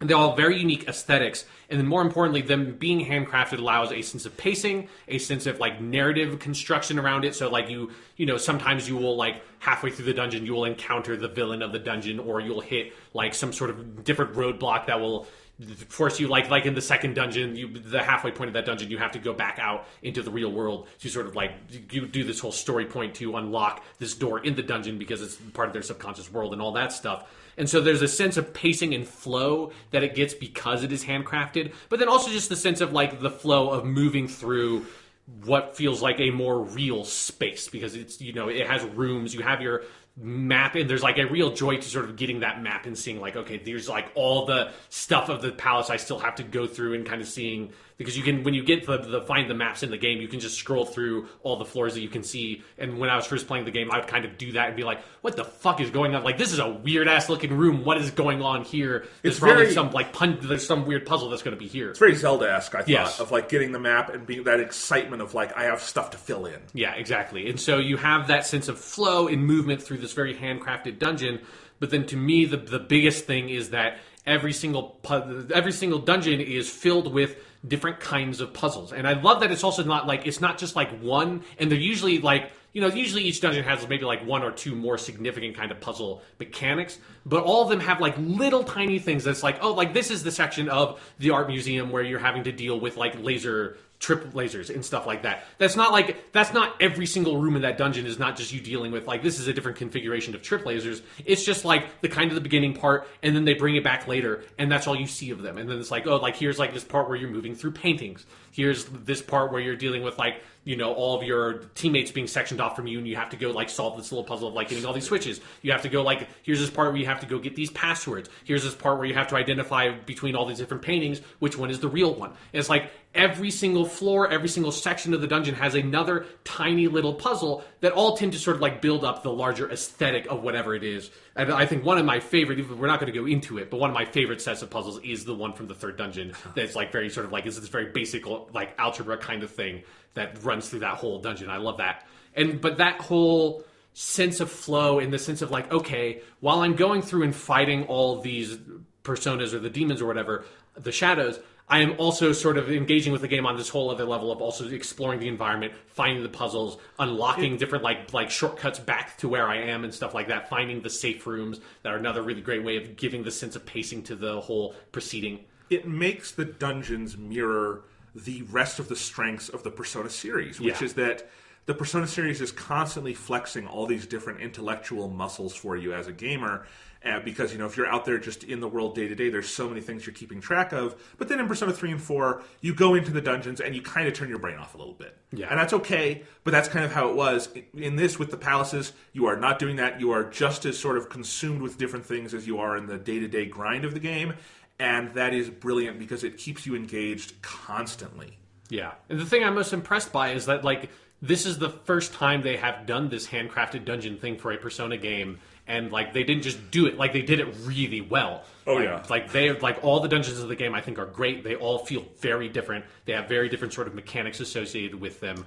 And that just sense of solving those puzzles, even when they're not like crazy hard puzzles or anything. This isn't fucking like Portal 2, but it's just enough to be like, I wonder what okay, that's what this is, and sort of putting two and two together. Because, I like played through Ocarina of Time in like a very small window after Breath of the Wild on your Wii U, just because like I have to do that every like 3 years or so. I'll just play through Ocarina of Time again. And it's that sense of just like, even if it's not hard to say like, I'm going to shoot that thing with an arrow, just the act of going into a room, not knowing, of like seeing a locked door and you're like, how do I get through that? I shoot that thing with an arrow, shoot the thing with the arrow, go through the door. It's like, it's not an incredibly difficult game task, but it's just enough to be like, this is like this memorable, I remember being in this room, and then moving past this room and moving on to the next thing. And it gives a sense of identity and geography to the whole dungeon that feels so much better than just going through randomly generated room after randomly generated room. Even if that was acceptable in Persona 3 and 4, and I have no idea like how much time and effort it must have taken to build all the different dungeons, because there's a lot of them in Persona 5 that's like, obviously that's one of the main reasons why this game took so much longer to make than the other Persona games, but it was so worth it because it is such a massive improvement over like the two best games ever made. And again, it plays to their strengths, like, because, I love Tartarus, and I actually think pace-wise, that is still I think Tartarus is a brilliant element of Persona 3. I agree. But, Tartarus has sort of limited design changes throughout, even though they're cool design changes. And then in Persona 4, all the different dungeons look really neat, and there's a lot of cool, like, aesthetic stuff going on. But because of the way those dungeons are built, there's only so much you can engage with those aesthetics. And what Persona 5, the palaces, do is it allows them to really engage with the aesthetics they want to explore. Yeah. So far, my favorite palace is the museum one, the second one. It is one of the coolest things I've ever played in a game.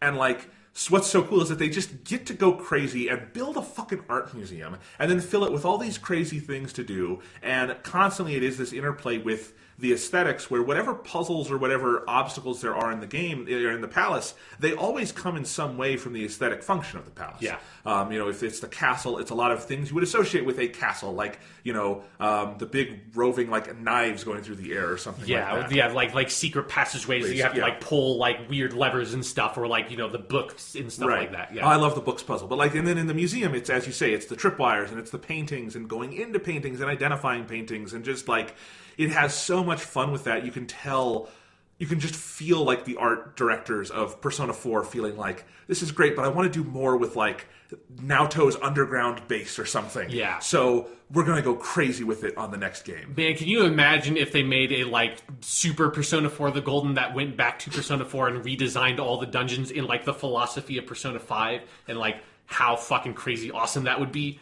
That would be crazy awesome. It would be an inhuman amount of work. Oh, yeah, no, there's no way they would ever do it, but it is something where, like, once you get it in Persona 5, I mean, it's something that, like, I felt when I finished Persona 5, and not just when I finished, like, when I was a good bit into Persona 5 and I had this thought, and it's something I still feel now. If they want to release a DLC for Persona 5 that is just another palace that has, like, a little bit of story justification for it, and it just, like, magically exists at some point in the middle of the game where, like, you could have a story justification for why all these characters are just going through another random dungeon, like, I would just fucking buy that in a heartbeat, because there's so much fun to go through, even outside of all the narrative context and how, like, that stuff is all obviously amazing, because of course it's a Persona game, but just the sheer gameplay experience of going through the dungeons and how well designed they are is so satisfying. I would just buy another, like, piece of DLC that was just like, here's another one of these, but it's in, like, Fort Knox or something, it's just something like that. Yeah.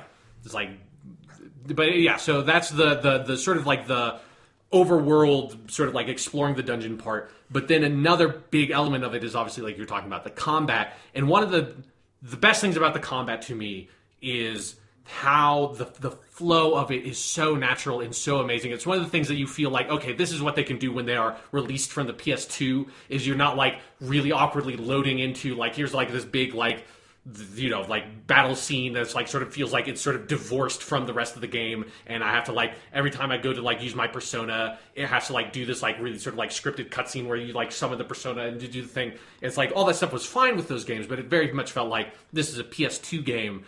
Now, with, like, the PS3/PS4 version, they, like, the flow from going in and out of combat is so seamless, and the way it is combined with you navigating the dungeons through the stealth mechanic that's just very simple, just get behind cover and pop from from like piece of cover to piece of cover that is so satisfying. Then just getting on the drop on the enemy, jumping on them, ripping their mask off, and then seamlessly having that explode into this whole combat scenario where the shadow turns into the sort of persona demons or whatever, and you having to fight them. And it's everything of the flow of the combat, of the way the UI is designed. I love that when you press triangle to bring out your persona, it like brings up your spell menu, but your character summons your persona when you bring up the spell menu, and so it's this seamless sense of like, boom, like persona, or like Jack Frost or whatever, and then Jack Frost comes out, and then you pick Bufu, and then you cast Bufu, and the animation plays really quick and like knocks all the guys down. There's no downtime. Yeah, there's no downtime. There's no sense of like the really awkward, like very stagey cuts between like casting spell, enemy taking spell, cutting back to like next person that has turn. That is very much how presentation-wise Persona 3 and Persona 4 work. Here, it just feels like this one really natural sort of like cut, like incredibly cinematic, incredibly fast-paced, very like, it just feels like well-edited in a crazy way, and just moving between character to character, and it's just flowing. And then when you kill all of your enemies, you get the all-out attack, and like it just goes fucking crazy, and your main character like, or whoever, like jumps in front of the screen, tightens his gloves, splash screen goes, then like you get all like, here's all your XP, and then bam, you're right back in the open world, like ready to go attack another shadow.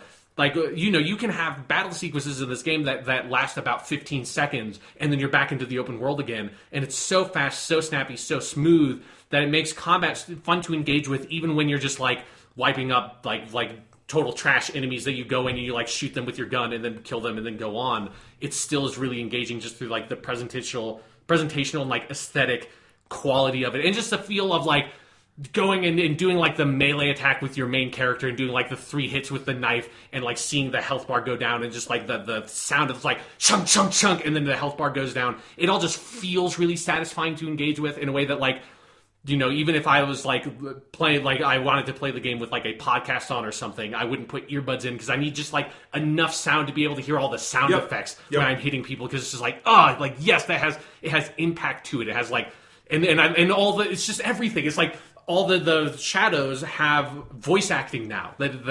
So when you're like hitting them, they'll say shit to you, like random bullshit crap, and that like sense of like, I love whenever if you just kill a shadow in the middle of them saying something, and it's like their kind of voice just sort of like trails off and disappears.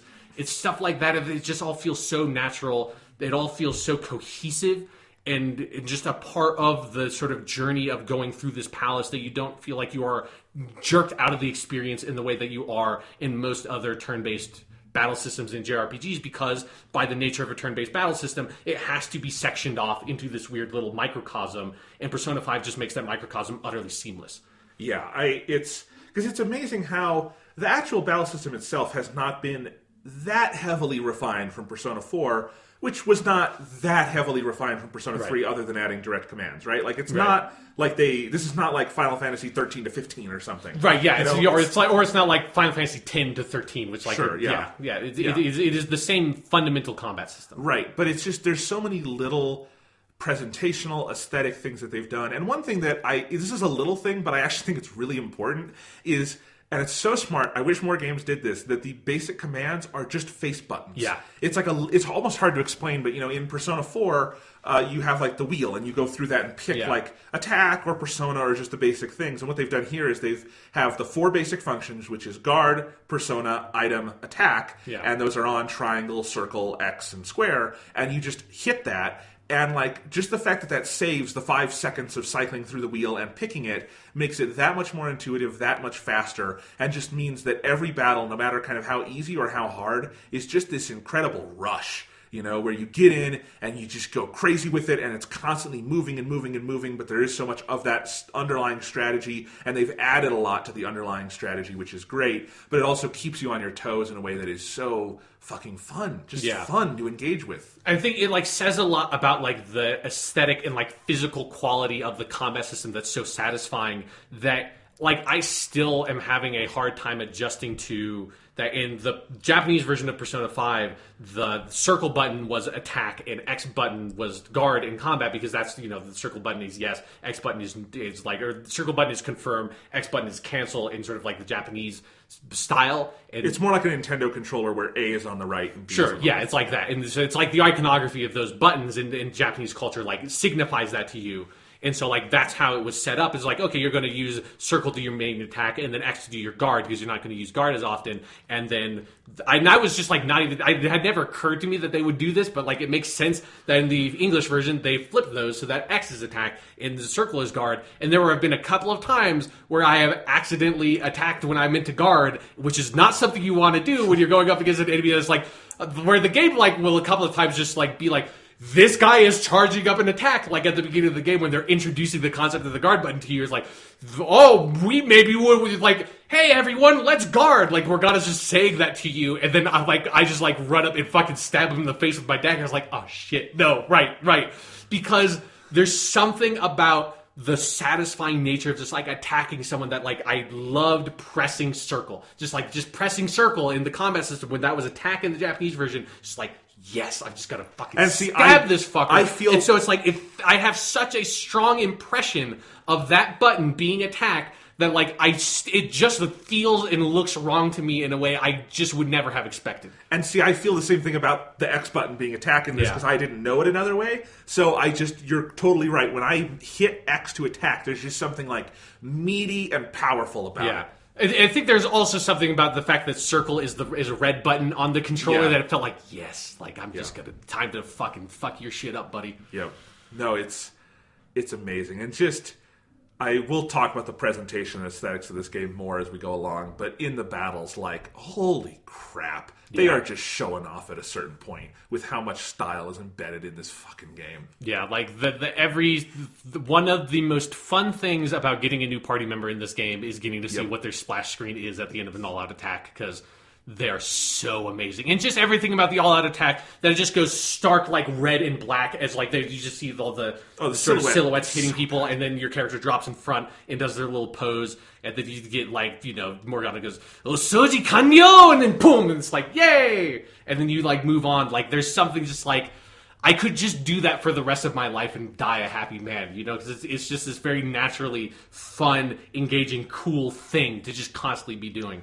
Yeah, and okay, I want to talk about the demon negotiation and the overall hold up screen that they do. Like the whole the rogue kind of, like, the flavor they put on the combat. Yes, but it's more than that. Like, it's not just an aesthetic thing; it's this huge mechanical thing where Persona has always been built around this elemental thing where you want to hit the enemies on their elements so you can get them down, because when they're down, mostly you can do an all-out attack. In this game, they've added so much more to that it further incentivizes that. And then on top of that, they've added more elemental types that are going on and more types of attacks and things.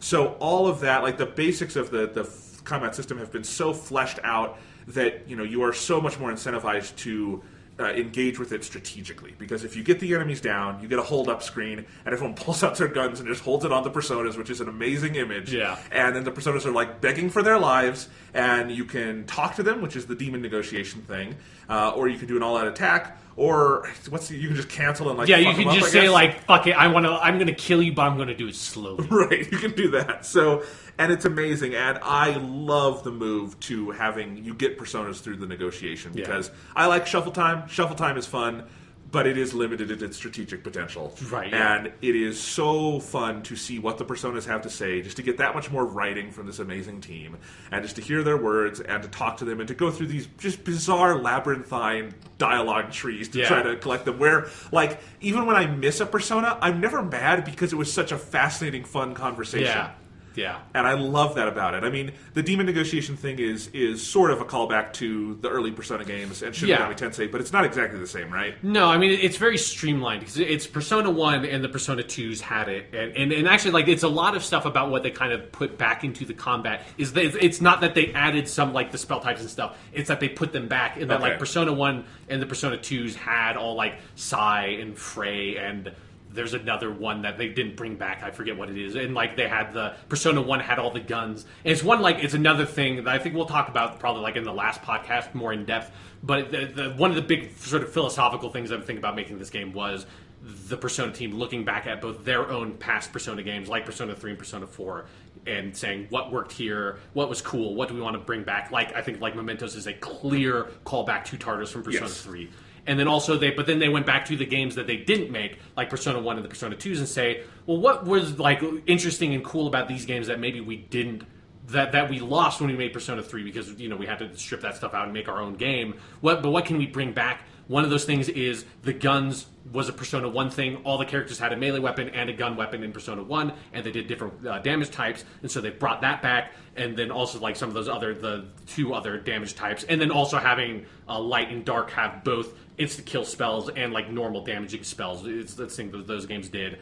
But then also the demon negotiation is something that Persona 1 and the Persona 2s did. And in those games, it was a cool system that was also very clunky in such a way that like you really kind of had to play them with a guide if you wanted to play it in any way that was efficient. Because it was just like incredibly difficult to try to get a sense of how do you manage these conversations. It was very complicated. It was oftentimes very funny because it was based around every different character would have a different sort of like kind of think of like there are different emotes that they would have. So like this character can argue and sing and dance and like something else like they all had like a different like set of different weird things they could do, and all of those would have like different demons would enjoy different things from different people. The Persona 2s added like groups ones where it's like, oh, like if Tatsuya and Maya like both do an emote thing at the same time, you'll get a different effect. And so it was like it was cool because there were all these different combinations, but it was also just so unwieldy, and it really slowed down the pace of those games whenever you were like, okay, I'm in a new dungeon, I need to go get all these new demons, and this is going to be like fucking 15 minutes of me just trying to figure out all this conversation stuff if I don't just look up a fact online. And I love that Persona 5 took the basic concept of this is how you get personas, and that adds so much to that phase of the game that is so interesting about the demons and the personas being the same entities. And so like you learning things about demons means you learn things about your own personas and vice versa. But then it also is like, hey, like here, let's just get in this quick. It's sort of 2 phases, like one question that you have a response to, that's one of 3 responses, another question that has one of 3 responses, and then the demons have 3 different responses that they can have from something, which is like positive, confused, or angry. And so it's this very simple, straightforward thing. You can go through a negotiation very quickly.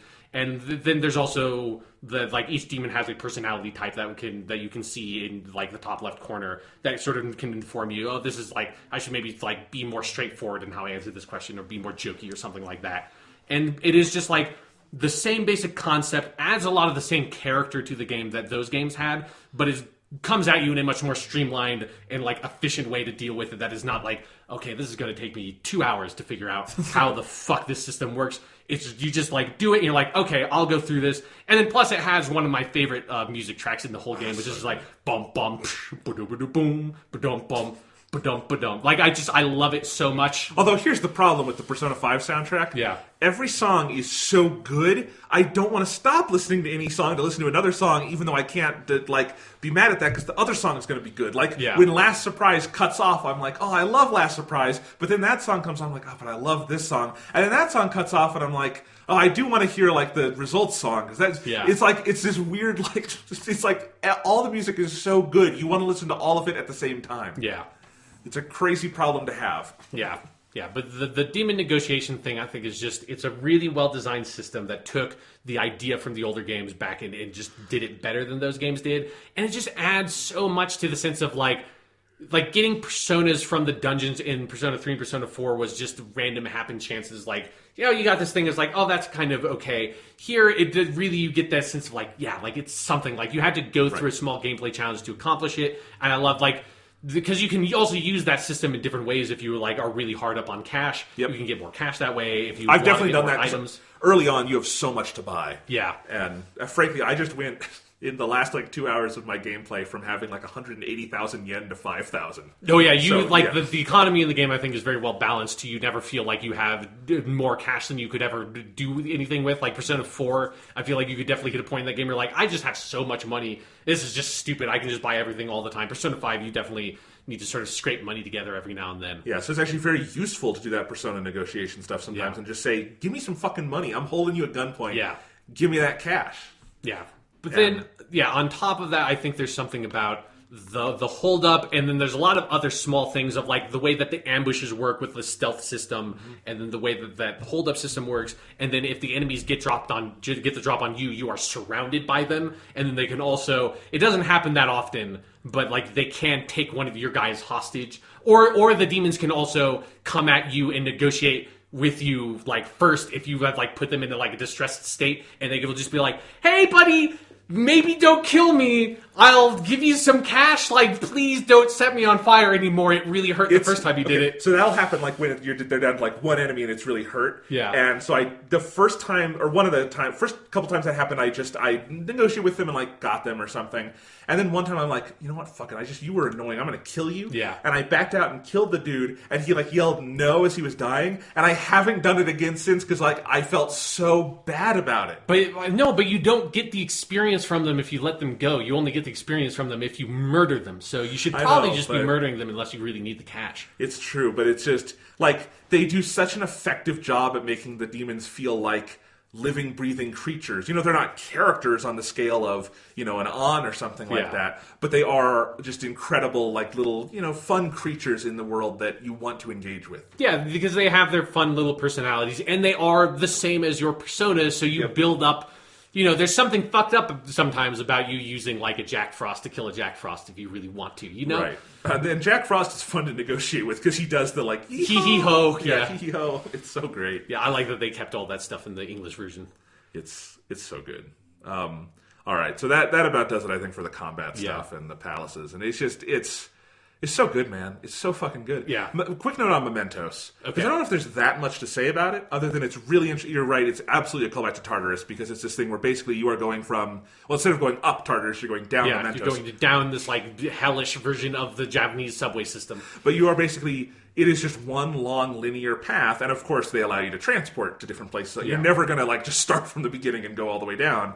But you could if you wanted to. Just like with Tartarus, you never use the front door after the first time. Yeah, you go through the front door once and you're like, well, that's great. I'm never using you again. Right, but I do think it has that same kind of addictive quality as Tartarus does, where it is this continual thing. It's a nice break in the general pace, and they also give really good narrative and mechanical reasons to go there, which is that you have the requests coming in from the fan site. Yeah, I thought that's a really good bit of translation there. Yeah, the fan site. What do they call it in Japanese?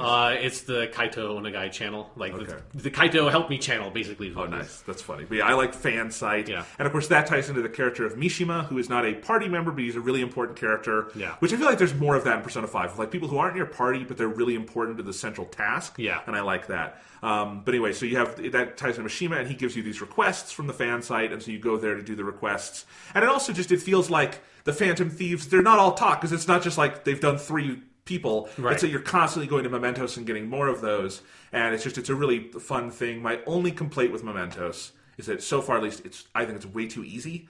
I mean, it basically it's set up in such a way that you are going back in and fighting the same personas that were in the dungeon you just cleared in each section. More or less. But I cleared the. This is from the third palace, but I'm not going to spoil anything. Yeah. I went through all of the third section of Mementos before I even began the palace. Okay. And it was super easy. It's just just to grind for experience, it's kind of hard because everything's so low level. And Ryuji gets that ability at one point where you can just automatically take the masks and stuff. Yeah, if they're too low level. And I'm constantly hitting that. So I just thought I almost wish it was the opposite, where Mementos was more of a challenge area. Because I like the comments, and generally Persona 5 is pretty easy. On normal difficulty, I don't find it to be that challenging a game, and that's okay, but I kind of wish Mementos maybe gave you a little bit more of that taste of like Tartarus, which is really fucking hard a lot of the time. Yeah. I think, for me, it works because the palaces are where you have the more challenging stuff of where you will, you'll get jumped by enemies and stuff like that and have a harder time. Whereas, I think one of the functions that Mementos serves is that they didn't want, I think smartly, they didn't want to make it so that you're just going back into the dungeons you already cleared and running them again or something to do the side quests or to go get personas that you maybe missed the first time. Because one of the things you lose by having a very designed dungeon is that it's not as fun to go back through the same areas when you've already cleared them through. So this just provides a means to both give a framework that you can do the much more expanded side quest stuff in, that I really love, that they're not just in Persona 4, it was, hey, I really need a table. And it's okay, I guess I'll go back in and kill 5 enemies in this one area of the game and get a table and then give it to you. And none of this makes sense. It's not really worth doing, but I guess I'll fucking do it. And here it's they are both tied to Mishima's social links, so you're incentivized directly to do them, to engage with the social link side of the game. But then also they have small little stories around them, and they're good ways to get bits of experience between dungeons. So it's a nice framework to put side quests in, but it also provides that function of if maybe you finished one of the dungeons and were slightly underleveled, or if you finished a dungeon and didn't get one of the personas, like capture one of the personas that you wanted to capture there, you can find them in Mementos. And it sort of just like replaces the sense of being able to go back into the things that you already cleared out and kind of just streamlines that process. And I totally get that, and I'm fine with all of that. It's just even then, it just feels like and I also like the floors are pretty underpopulated so far. There's not that many shadows, so it's fun and I like it. And I'm not saying it shouldn't be there. There's a couple times where I'm like, I want a little more challenge here. But the other thing about Mementos is you ride around in a cat bus. Yes, basically because Morgana is not literally a cat, but is in the shape of a cat. Can I say that? Yes. Okay. Morgana takes the form of a cat, and Morgana can also transform into a bus, which ergo makes it a cat bus, which allows for a phenomenal My Neighbor Totoro joke. Yes. Just a phenomenal... It's really good. Yeah. It's really good, and I love that nobody gets the reference in the game. Like, they're all just standing around there like, what? Why can you turn into a bus? It's like, I don't know. Apparently there's some sort of preconception in the world that cats and buses go together. Like, what the fuck are you talking about? Apparently by the year 20XX, Totoro is not as popular as it is now. Sure, they're teenagers, Yeah, who knows? They were not raised on My Neighbor Totoro, because none of these people had good parents. Sure. No. Yes, that might be the reason. That would be you are. I hadn't thought about it. You are 100% right. None of them would have seen My Neighbor Totoro. That's very true, because I'm pretty sure you have to love your kids to show them My Neighbor Totoro. Yeah. Anyway, I mean, if they had all seen My Neighbor Totoro, I don't think any of the main characters would have like the sort of like deep grudge against society that they need to be able to sort of serve as the main characters in this game. This is very much not Hayao Miyazaki's Japan. No. No. Yeah.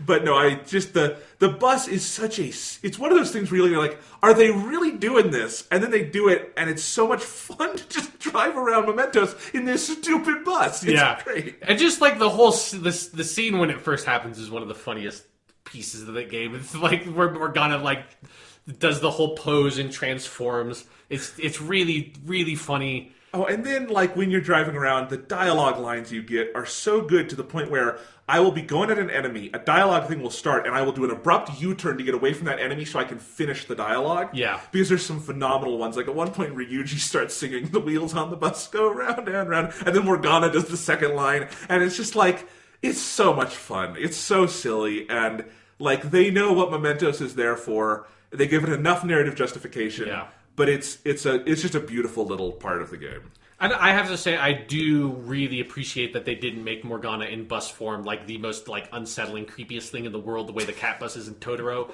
just like gross and fleshy and weird. And the mere thought of sitting inside of a cat and sitting on its weird cat fur bench is just like, what the fuck does that even feel like? That's gross. Instead, it's like, no, it looks like a normal sort of like bus van sort of thing that happens to have like a very Morgana-esque aesthetic and a tail. It's like, I'm good with that. So we mentioned that the Mishima social link is interesting in part because of how it ties to Mementos, that you are incentivized to do Mementos so you can progress that social link. Yeah.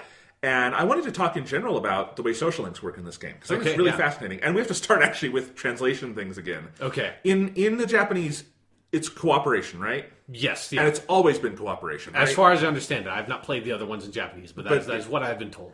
So it's interesting. It was cooperation in 3, 4, 5. So they made no switch to 5. They still called it cooperation. But in the English version of 5, they decided they did not call them social links again. Yeah. They called them confidants. And I think that's a really interesting choice. What do you think about that? I think it's smart. It makes sense. Like, it fits into the way that the rest of the game is sort of designed around this sort of Phantom Thief concept, because that is what they are. Like, that is how they are framed. When you do the flash forward to Sai puts into one of the things she does is she puts into perspective, like, how the fuck did you guys survive all of this? You must have had some person who was supplying you medical supplies. And it's like, yes, that's Dr. Takemi. It's like, yes, and then that's sort of how it's framed. So it makes sense to change them to confidants. I think I'm still just going to refer to them as social links because that's way easier to do. It is. But I think it's fine for like I'm happy to have the game refer to them that way. It's also, I think it looks better as the menu option. Yeah, because you can never write out social link. It always had to be S .link. Yeah. So no, it's a good. I think it's a smart thing. I think no one would have blamed them if they just called it social links again. Yeah. And it would have been fine. But there is something very like the localization team, and it's a great localization. Spoiler: they were very clever to say, let's do Confidant and just have fun with it. And you're right, because it is.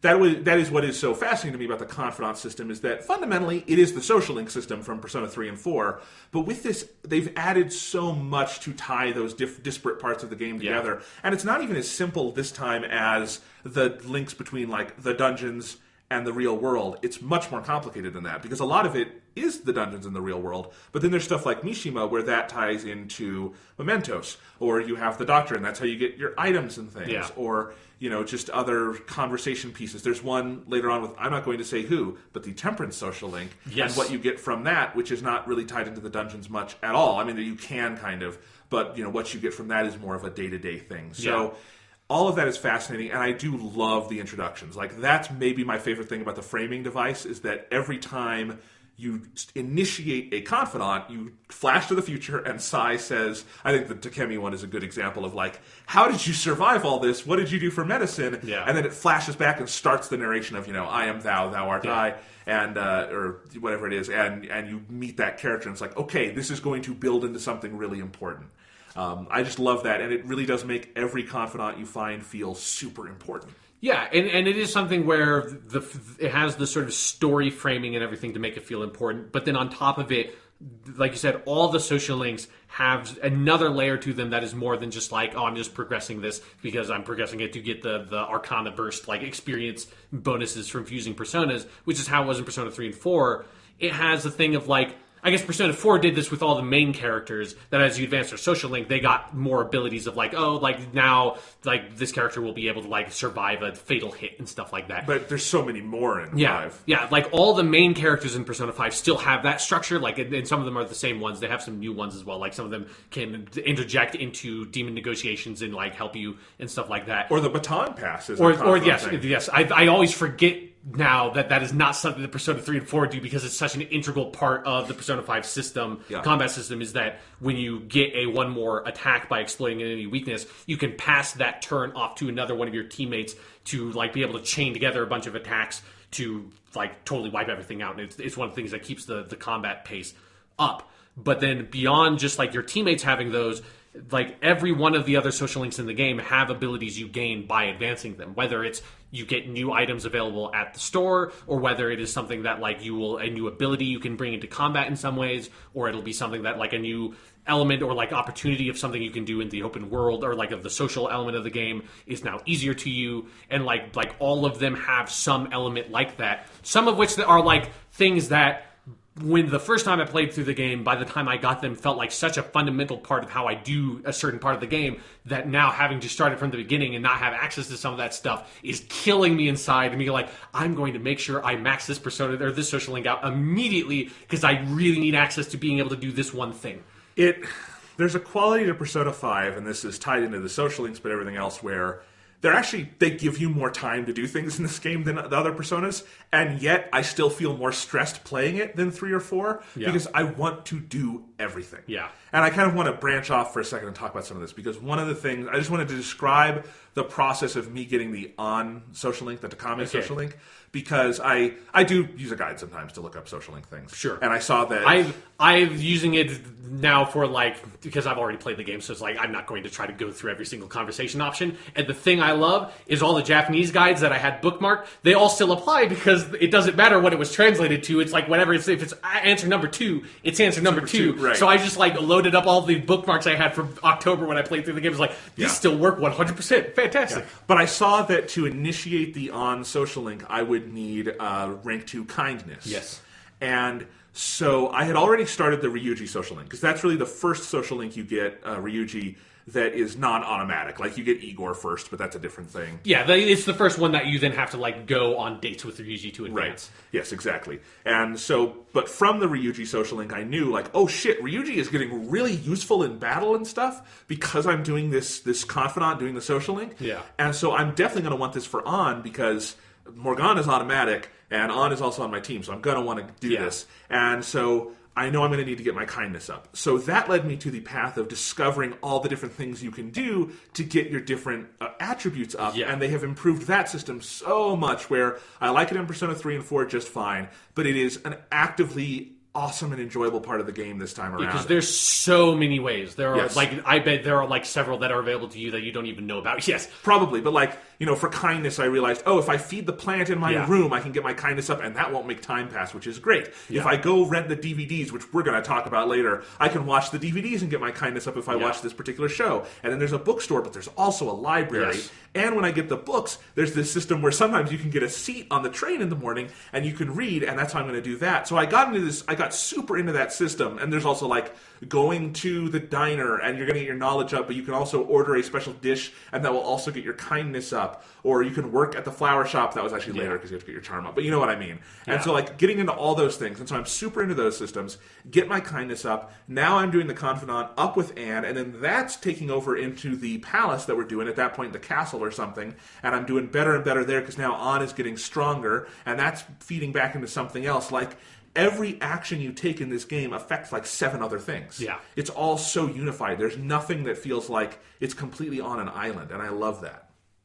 And there are totally things that are open to me, like the batting cages or the bathhouse that I'd love to do at some point. I haven't had the time yet. Yeah. Maybe I will. But there's so many things to do. Yeah, because there's also the movie theater that cycles through movies every now and then. That will that will be good because that gives you a 3-note boost. So it gives you a maximum boost of whatever that trait is for that movie of the day. Yeah. And then eventually you start unlocking other movie theaters that are showing different movies. And it's there's so much shit in this game for you to be able to do that it makes trying to play it at the greatest efficiency possible to how do I, if I want to focus on getting my kindness up, what are the best ways to do that? And it's there's so many paths available to you to try to push and influence that in different ways that it is it's challenging to try to maximize that stuff in a very real way. That when I was playing Persona 4 the Golden, part of that was I had played the game through once already, but even having played Persona 5 through already, I'm still sometimes challenged by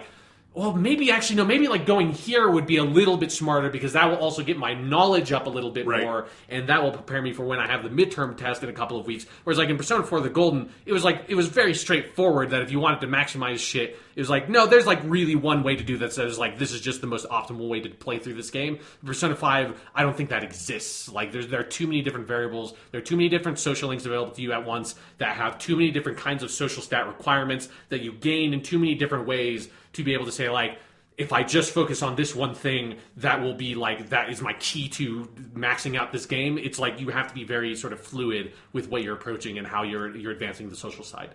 Yeah, and you have to just take what the loading screen tells you and take your time and just hope that it'll all be okay in the end. Because, the dirty secret is as long as you kind of make sure you do something useful with your time every time, you'll probably be okay. Yeah. But it's just, there is that extra layer of stress of what is that?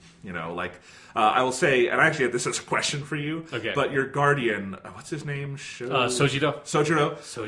I think he's a cool character. But for some reason, his social link will not advance for me. He's a social link dump early on I think it's his 3 to 4 rank. Yep, it's his 3 to 4 rank. You have to dump a lot of time in with him to get that advance. That is a specific you will be able to advance that at some point. Not in saying that it's not blocked off right now. It just takes a lot of hanging out with Sojiro at night to advance that to the next point. And it's the deliberate. And I'm within that jump because there are so many things to do at night that I just haven't wanted to it's not wasting time, but kind of do the social link dump with him. Yeah. And I'm sure I have plenty of time. You will get to it eventually. Yeah, I will get to it. But it's and again, you have to remind yourself okay, even if I'm not hanging out with him now, if I just did another social link event, I did make good use of my time, obviously. But it is kind of that stressful thing. And it's because the other games did not have this many things to do at night. In Persona 3, it's primarily Tartarus. Yeah. In Persona 4, you couldn't go out at night initially, right? Yeah, originally. And then in Persona 4 the Golden, there's some stuff you can do at night, but it's relatively limited. Right. And then in Persona 5, it's like the day, but more. It's more. And that's I think, for me, it was the kind of maybe my favorite moment early on in the game, and that kind of relatively early on, in the first 10 hours or whatever. But it's after you clear Kamoshida's palace, and then and after it goes through all the story stuff of him confessing and closing that section of the game, is then when you come home and then finally Sojiro says, "Hey, you can go out at night, and then you go out and you can go to Shibuya at night, and like that whole part of the game opens up to you, because that's when, like, up till that point, you're kind of like constrained that like you can still, you can maybe hang out with Ryuji, you can maybe go like hang out with Dr. Takemi, you can do some of that stuff, but like every time you go home at night, it's like, oh, all I can do is like study on the couch or like make a lockpick or whatever, like there's only a handful of things you can do, or I guess I can hang out with Sojiro. But because it's such a, like, the game is kind of an asshole because it teases you in so many ways, because you meet Yoshida, the politician, before that point, and Morgana's like, oh, maybe we should go check this out. Oh, but we can't because Sojiro won't let us out at night. And you're like, God damn it. Or just like the beef bowl job. Yeah. Like the jobs. Like there's like 100 small things that are constantly reminding you in the very beginning of the game, I can't go out at night. I know there's stuff to do out at night. And when that opens up to you, because the moment that opens up to you is also the moment that the instrumental version of Beneath the Mask turns into the lyrical version of Beneath the Mask, which is the moment where I was like, oh, that's what this is. Like, that's what this game is. Like, that's what this setting is. Because Beneath the Mask and its instrumental version is a very quiet, backgroundy kind of track that when the first time I played the game, I was kind of disappointed by it, because I was expecting, where's the your affection of this game? Where's the heartbreak of this game? Because for most of the beginning section of the game, the only song you're hearing when you're like walking around like the school and stuff is just the instrumental version of Beneath the Mask. Because even for a long time, Tokyo Daylights, the normal daytime travel song, is not in the game either. And it's only until like you get a bit into Kamoshida's Palace that opens up. And so you're hearing that song a lot. And I was like, I like so much of the music of this game, and this track is fine, but it doesn't pop. It's not sort of like speaking to me yet. And then when that opens up and you get the full version of that song and you go out into the city, that's when I realized, like, this game is about Tokyo, and it's about going out at night and like the nightlife, and it's about this song that Beneath the Mask is like far and away my favorite, and like this is like one of my favorite categories of songs in this game, or like in this franchise. But Beneath the Mask is my favorite Out in the City song. Like, it is so good, it is so perfect. It's just the tone it hits is so amazing and captures that sense of being in the city at nighttime, and just like this very smoky, quiet, sultry kind of track while you're just like going around Tokyo talking to random people is so amazing. And I hadn't thought of it comparatively yet, but I loved that song to death too. And I actually loved it as soon as the instrumental version popped up, because even without the lyrics, there's something so beautiful and soulful about that piece, and that it's one of the many bass-driven pieces in the game. And we joke about appreciate the bass. The bass expresses so much in this game. Yeah, it expresses a huge amount of badassery, but it also, so much emotion is pushed through the bass lines of songs. I don't know if I can say that about a lot of other music, where the bass line is like the heart of the song. But Beneath the Mask, early on, you have that. And then when you add the vocal part of it, oh my God, it kind of melts your heart every time you hear it. Yeah. And you're right. I mean, it is, atmospherically, it does so much. And I love hearing it. And there's like at least sort of 3 different versions of Beneath the Mask. There's the instrumental, the Rain. There's 4. There's instrumental, Rain instrumental, vocalized, Rain vocalized. Okay, I guess I've only heard, maybe I've heard all 4 by now, but like definitely all of its different versions are so fucking good. Yeah, you're absolutely right, and just because this game is doing something fundamentally very different with the city and its setting than 3 or 4 were. Yeah, and I think that song is a huge piece of unlocking that puzzle. Yeah, and it's just like maybe we can talk about this a little bit, because you said you wanted to earlier. That, like, because one of the things I associate with that moment so much is around that time of the game was when I played in Japanese, because it was like this whole like one evening I had where I finished Kamoshida's dungeon, and because I think it was the second or third day I played the game, and I finished Kamoshida's dungeon, and then that stuff started happening, and then it was like, I think, and I'm pretty sure I probably have like a tweet that I made, if I remember correctly, back when I did this in like early October, which was I went out at night. And I went and I like that Beneath the Mask was playing, and I went and I was at the DVD rental place, and I hadn't really rented any DVDs up till that point. And then I grabbed, and I was, because I specifically needed your courage to increase, because there's a lot of courage gates relatively early on in the game. And so I was just scrolling through the DVD rental place, looking at the descriptions of the DVD, trying to find the kanji that was for Dokyo, which is or I guess they translated as guts in English. And so I just found whichever one increased my Dokyo. I was like, oh, I'll get this and go home and watch this. And so then I go and I sit with Morgana, and Morgana's sitting on the chair in the brilliant way that fucking dumb cat sits on that chair like a stupid human, great. Watching this DVD. And this is like been the quiet, rainy version of Beneath the Mask is playing in the background, where like so much of the instrumentation has just gone and like faded out, and then it's just the vocals for the most part. And I'm watching this DVD. And then the DVDs have voice acting, and so I can understand voiced lines, either voiced like audio stuff in Japanese much better than I can just read it, because it takes a while to read it and understand it for me. And so I just hear the dialogue from it, and I'm like, at first I didn't process it, and then I thought about it again. I was like, that sounded like if I were to write in Japanese what are the most cliched lines of like what you would identify as the X-Files possible, these are what I would write in Japanese. Like, that's really weird. And then I advanced the text, and it's like, oh, I did, because I didn't even pay attention to what it was named. I just paid attention to the description to see what it gave me. It's fucking called the X folder. And it's like, I sat there in my room in the shitty, like, cafe house in the shitty attic, sitting down in this bad chair with my cool talking cat friend while it's raining at night and this beautiful smoky song is playing, watching old DVDs of a like Japanese ripoff of the X-Files. How amazing is that video game? Your tweet, because you tweet so infrequently I could find it. Yes. It's, I just leveled up my courage by staying up late watching an X-Folder DVD with my mysterious talking cat friend. Persona 5 is very good. Yes. And I definitely tweeted too when I saw the X-Folders thing. Those DVDs are fucking brilliant. They're really good. And there's so many things that are good about them. Like, I've actually watched all the ones available, and I'm like jonesing for more, so I hope there's more in the game. More do open up eventually. Yeah. But like I just love that they're rentals, so you have to bring them back. And so when you get them, like, you're actually on a timeline to watch it. There's just something that fits the game very well with that. And one time I rented one right before I didn't know there was going to be like a 7-day event, and I got it back late. But they waive your first late fee, which is very nice. Yeah, that is something that now that I know that, I'm being so cavalier with it. It's like, if it's late, it's fucking fine because I know they waive it, and I feel like a dick. But it's like, fuck it. Yeah, but anyway, like, each of those DVDs is so great because you get them home and you put it on, and I just love like.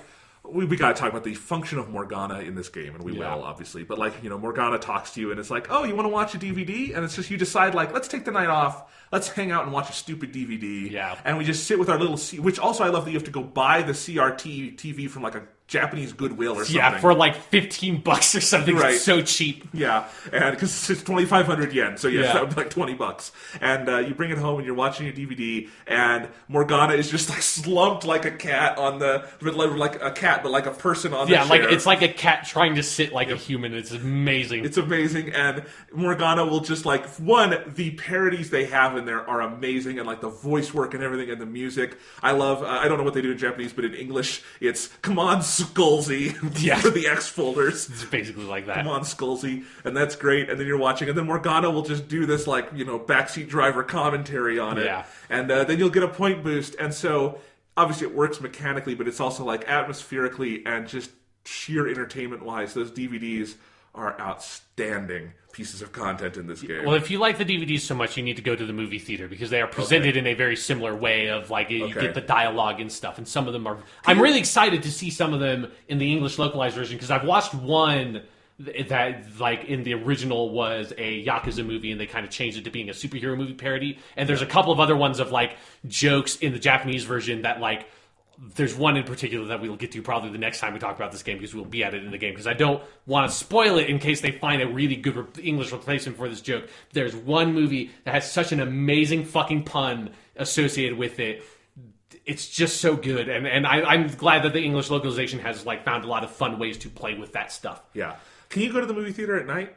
Yes. Okay, good. Okay. That's that, because I never go during the day because it's like I've always got better stuff to do. Like I will never take that over a social link if I can get a social link up. But yeah, I've got to do that. But no, those DVDs, like I raced through those DVDs just because I wanted to see them. Like there were definitely nights where it's like, yeah, I know we were supposed to go to the Palace today, but that would cut off my nights. So I'm staying at home and watching. I've got X folders to catch up on. I'm in season 6, and people say that's when it starts getting bad, but I'm still enjoying it. Yeah, exactly. So it's so wonderful. I love that. I love the books. I love so much of this game. And this is where we have to talk about some characters for a second. Okay. And I want to start with Morgana, because I actually don't think you can talk about the day-to-day mechanics of this game without talking about Morgana. Yeah. And that is a fascinating thing to me, because while Morgana occupies the archetypal place of Aegis or Teddy, like the mascot characters of Persona 3 and 4, she is not he. It's gender fluid. It's hard. No, Morgana asserts that he's a god. No, I get it. Stop misgendering my precious cat friend. I didn't mean to. I'm sorry. God damn it. It's not his fault that he was created or born or whatever with a weird name that's referenced to something, so he can't change it. I understand. I'm sorry, Morgana. I didn't mean to. I know you're very sensitive about that. Yeah. So anyway, Morgana, what I was going to say, he is very different than those other characters, I think, in actual like narrative function and personality. Like, you can draw all these comparisons of, like, actually Morgana fulfills a really similar part early in the game to Teddy. Yeah. But I often don't draw that comparison because Morgana operates so differently.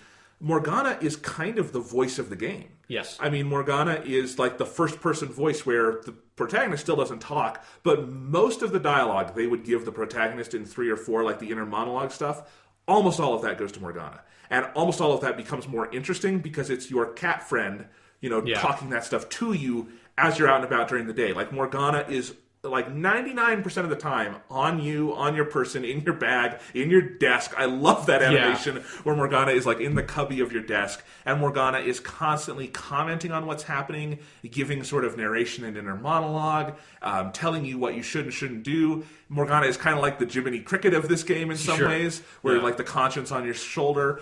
And on top of that, it's just a phenomenal character, and we can talk about that. And a great performance in English, I assume a great performance in Japanese. Yeah.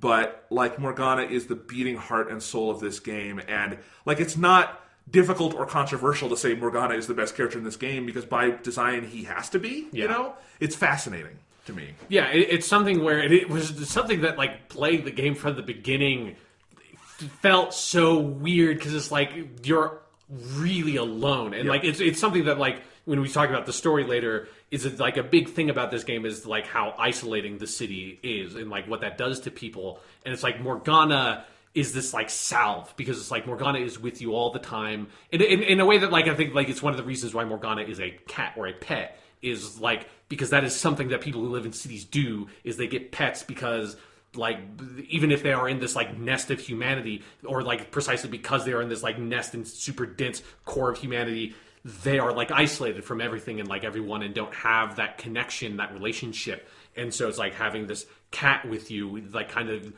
gives you that. But then also you have like the cat Morgana is like really smart, is really articulate. I love that Morgana is basically, for like, especially for the beginning section of the game, by far the smartest person in your main cast, depending on how you want to like consider the main character in that, because it's sort of a weird thing. But like, between Ryuji certainly, but and Morgana is the one with the plan. Morgana is the one with the smarts. Morgana knows what's going on and is like pushing people. Morgana has like the focus and like the character like development reason for like why Morgana wants to solve these problems and go into the palaces and figure all this shit out, because he can't remember who he is or like where he came from or anything. And that is so compelling, and it's such a fascinating inverse of what Teddy was, where Teddy was like had some of that stuff, and Teddy knew more about the TV world than anyone else because he was from there, but also he was an idiot, and right. That was like his whole dynamic in the team. And Teddy and Yosuke in Persona 4 had that whole relationship when Teddy goes to live with Yosuke, that they became this like weird stupid comic pair. They're the odd couple. Yeah, where Teddy's this bumbling buffoon, is always saying stupid shit, and then Yosuke has to be the straight man in the comedy duo and be like, what the fuck are you talking about? I can't believe I have to live with you. And in this, you have like even if the real pairing is the main character, Morgana, the comic pairing is Morgana and Ryuji, but the relationship is inverted, where Ryuji is the one who's always saying stupid shit, and Morgana has to correct him. And there's something about how smart and articulate Morgana is that is so kind of like fresh, that it's so different for that kind of mascot character. Yep. And it operates as such a core driving force for the story that you develop this very intense attachment to Morgana as the player because he's with you constantly, because he's this constant companion that if you're reading a book, Morgana's going to have some funny comments. If you're answering a question, he'll pop out of your desk and go, Yadu Janeka, and like, yeah, you leveled up your knowledge and all that kind of stuff. It's like Morgana's always with you. The cat model, like the real world cat model for Morgana is so good. And the animations are so good, and like all of that, the physical presence of Morgana in that bag and the way that it's animated, it just feels like you can like feel Morgana when he's jumping out of the bag like onto your shoulder. It's like I feel like you can get that sense of like the warmth of the cat and like the sense of the weight. Or I like if you there are a couple points in the game where when you are sleeping, or if you decide just like fuck it, I'm going to like roleplay as a depressed character that's going to go to sleep without doing anything in the evening. Like you will get a little like scene where Morgana's just sleeping on top of your character, and you'll get this bit of text that's like, "Oh, you can feel a weight on your chest. Is this the oppression of society weighing down on your shoulders? But it's just this cat on your chest, sort of like pressing down on your sternum, and you can't breathe." And it's like all of those little details of living with this cat that is your constant companion is so important and builds up this brilliant relationship you have with like the closest relationship you have in the game is with the one other character in the cast that is not like, at least directly in his form, human, and you interact with him in a way that is not normal for humans, and that's really important to the game. It gets like, it changes in like the dynamic of that relationship. Obviously it's going to evolve over the course of the story. It really does. But it's so critical and amazing. It really does feel like everyone, Persona 3, 4, and 5, at least those Persona games, have, you know, the one character who we would kind of call the mascot character that is really the team going, let's take the most stupid cliched thing possible and make it the best part about this game. Yeah, like the robot that has no emotions. And I guess is the heart and soul of that game, and is one of the smartest versions of that ever. Teddy goes on a fucking journey in Persona 4. Teddy has one of the most expansive arcs I have ever seen in fiction. I mean, he goes from being a hollow bear costume to being a real weird boy. Yes, I mean, and beyond that too, like where his arc like rests at the end. Yeah, the last couple of scenes you get with Teddy are like real fucking. They're kind of heartbreaking. Yeah, I mean, like, so Teddy is like even an escalation of that. Like, let's take a teddy bear mascot and do something crazy with it. And then this one is, let's have a talking cat as one of our main characters.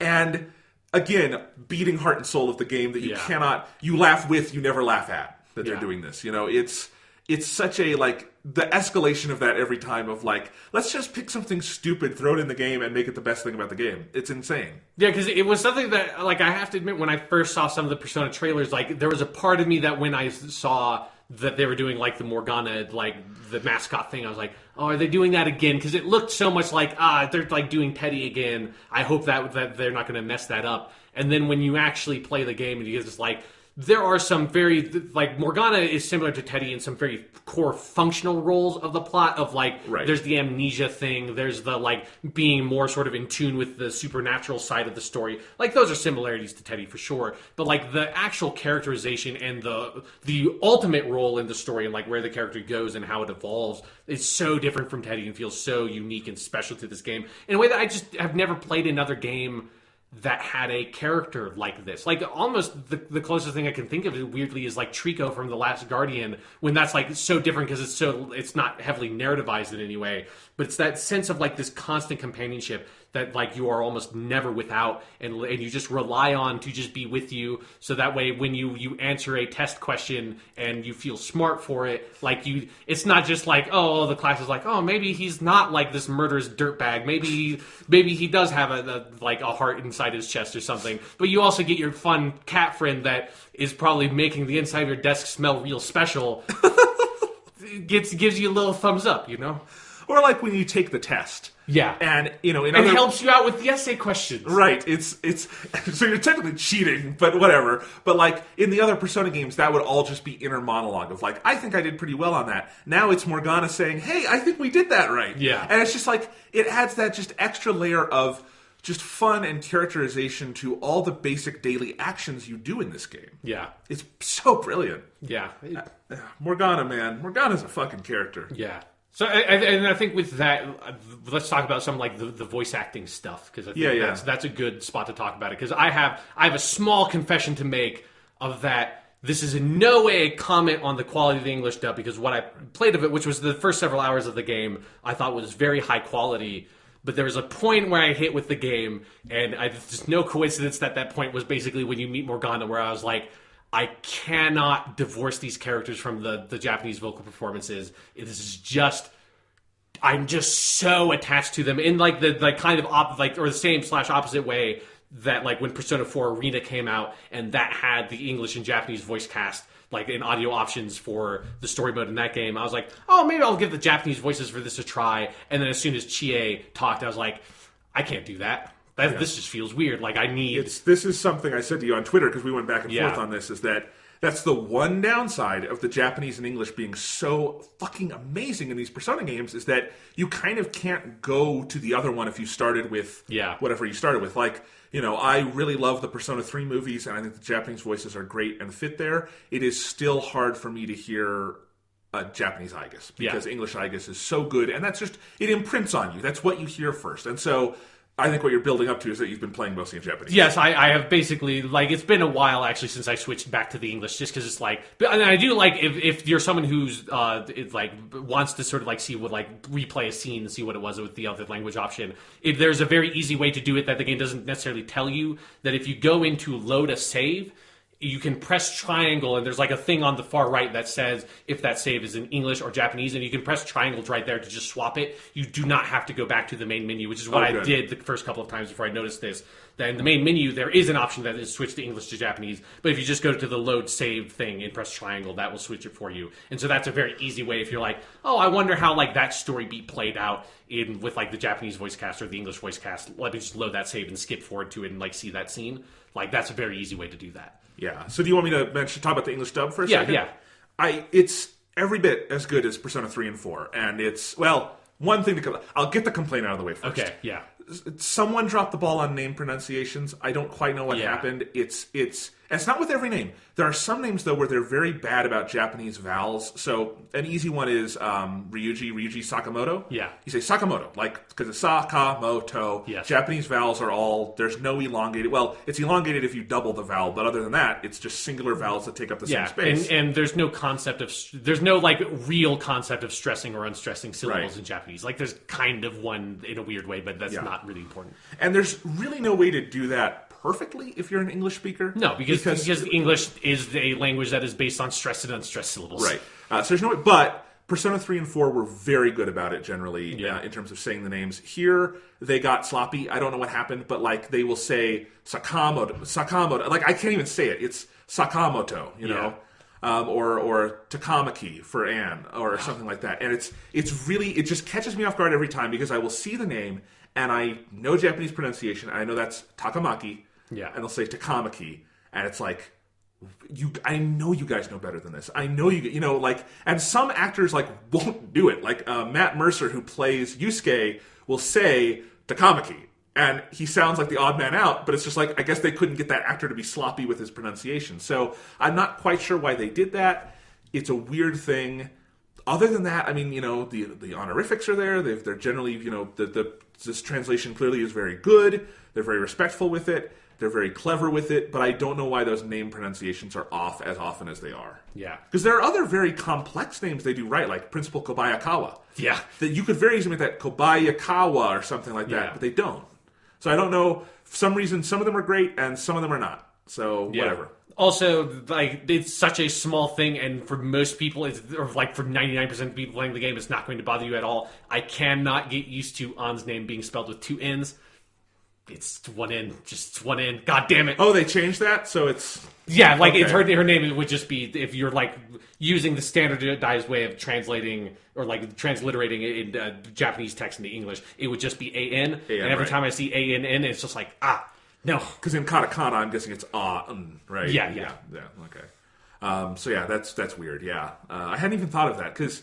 Yeah, obviously, if you just haven't, like, if you didn't play the Japanese version, like, there's no way you would know that. There's no way it would bother you at all. Even if you did play the Japanese version, like, you maybe probably very likely wouldn't bother you at all even. Like, there's just something weird about it that when I see it, I don't immediately associate it as being Ann's name, because in my head, her name is just A-N in English. Yeah, so quality of pronunciation aside, the quality of the acting is every bit as stellar as Persona 3 and 4, and just all the main characters are voiced to perfection. And the standout here is Morgana, which I assume is true in Japanese too. Yeah. But like the actress who plays Morgana here, she does such a phenomenal job. That voice is so great. And I looked up, I forget her name now, but it's Catherine something or other. But I looked up her credits, and like she's been in lots and lots of anime dubs and things, and like you've heard her before, but she's never had this big a role. And she's just home run. Just such a great performance every step of the way. And it's the kind of thing where I'm very excited to maybe go back and listen to some of this in Japanese, but I'm probably going to have the reverse issue where my Morgana is like so tied to that voice, it's going to be hard to have Pikachu Morgana. Right. That because the actress who plays Morgana in Japanese is Pikachu. Yes, she's so good. Yeah. I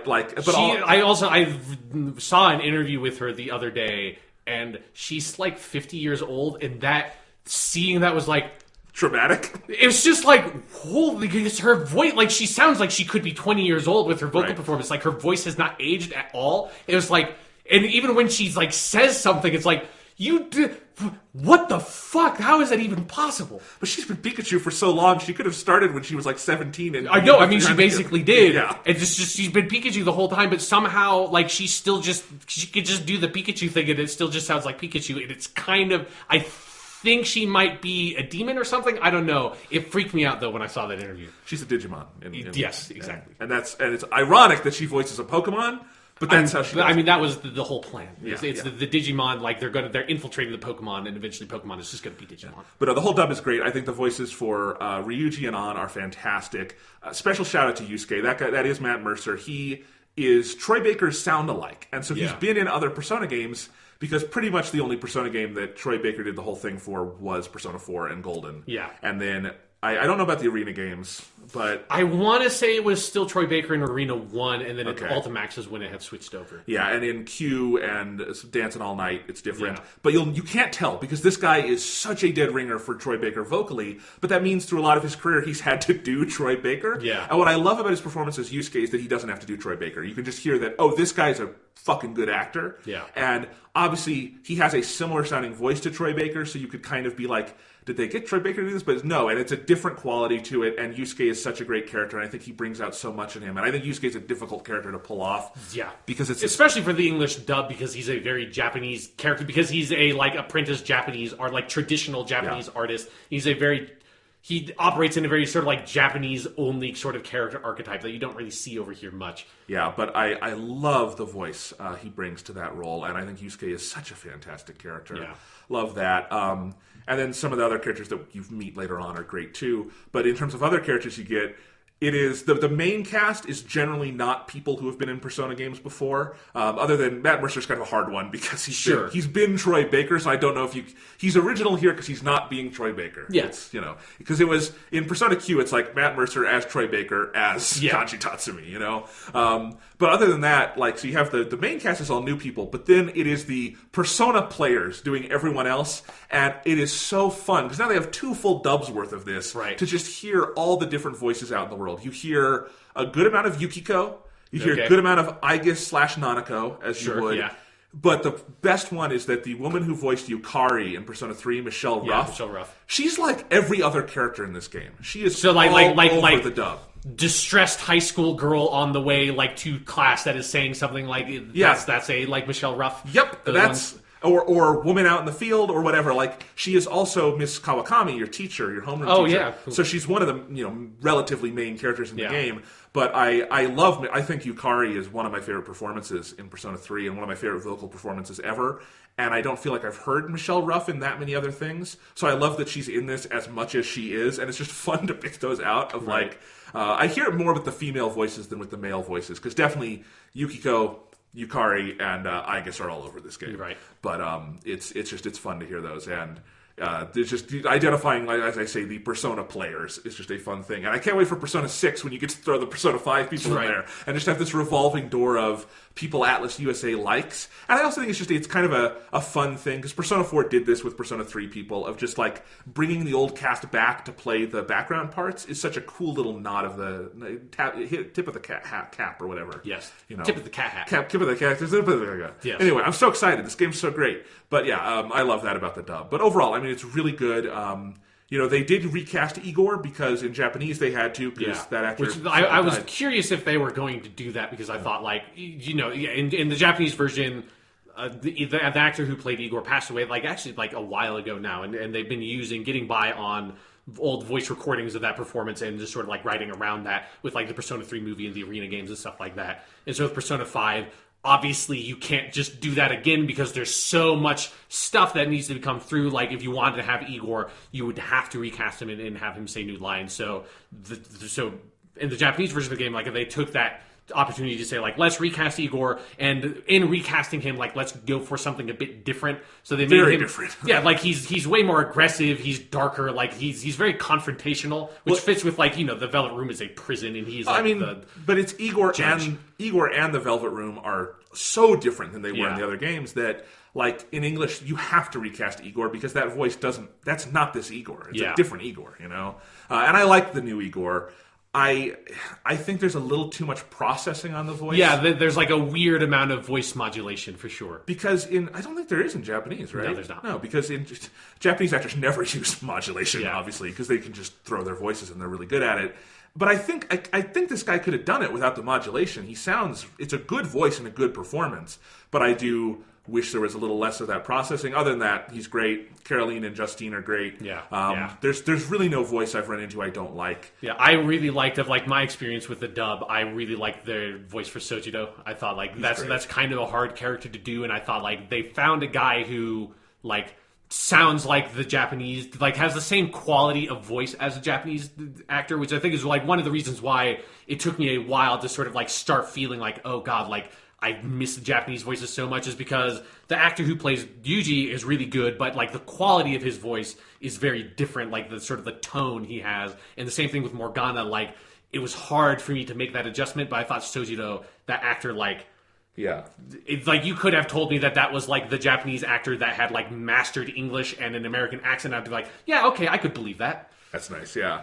But no, it's all very good. I mean, and one other thing that I think they've improved from Persona 3 and 4 is that in the anime cutscenes, the voices sound better. They don't sound as stiff as they sometimes did.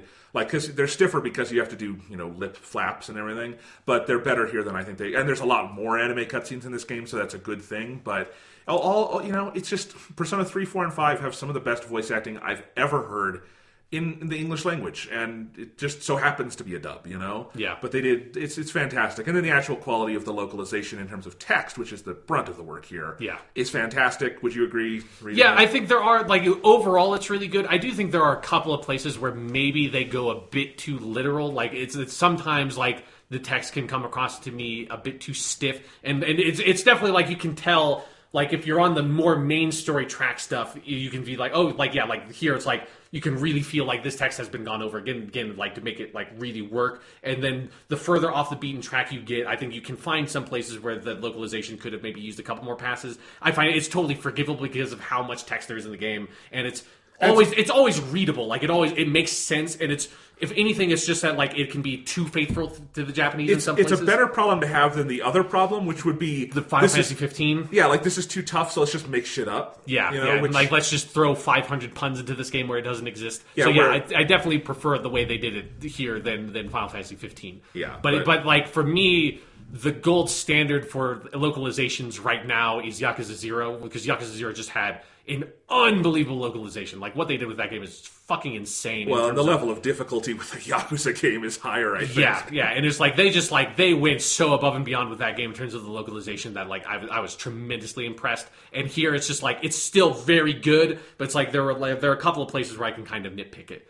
One of the things that is really fun, though, about playing it with Japanese voices is being able to immediately and directly compare what the line is in Japanese and what it is in English. And there are I've a lot of the times where something will happen, and there's a couple of jokes and stuff in Japanese that just are impossible to translate into English. And I found like they generally do a pretty good job of bridging that gap. And like the first one I noticed was the scene where you're first deciding on all your code names, and Yuji's code name in the game is Skull.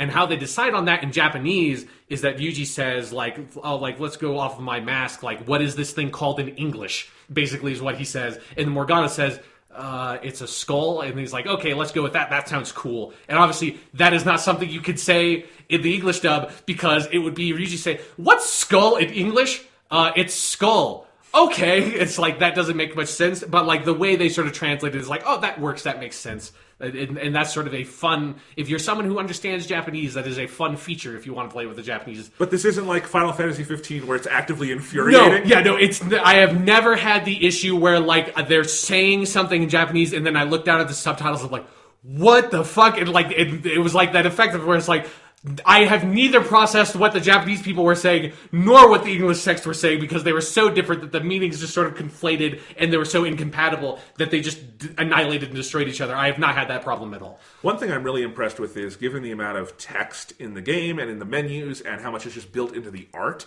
that it doesn't feel like, to me at least, playing it without having seen much of the Japanese, it doesn't feel like anything got kind of destroyed or moved around too much. Like, they did a really good job adapting the art, too. Yeah, no, that is one of the things I'm most impressed by with the localization, because that seems like that would have been so hard, is just little things of, I do miss the visual style of the Japanese stuff, just because Japanese as a language has such an incredible visual, like, artistic quality to it. Obviously, like, you know, kanji just, it's like, that's what kanji is. And so there's stuff of, like, I miss having the kanji for the day in the top left corner because it just looked so cool.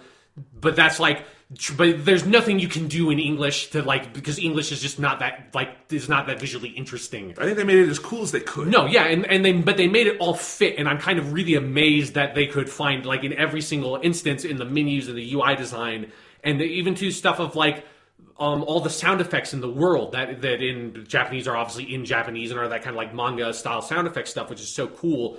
All of that stuff is in English and like looks really good. It fits perfectly. Like it has the same sort of like font treatment as it does in Japanese. So it just sort of bleeds into the background and all the word bubbles that pop up of people just gossiping around you. That's a really cool element of the game.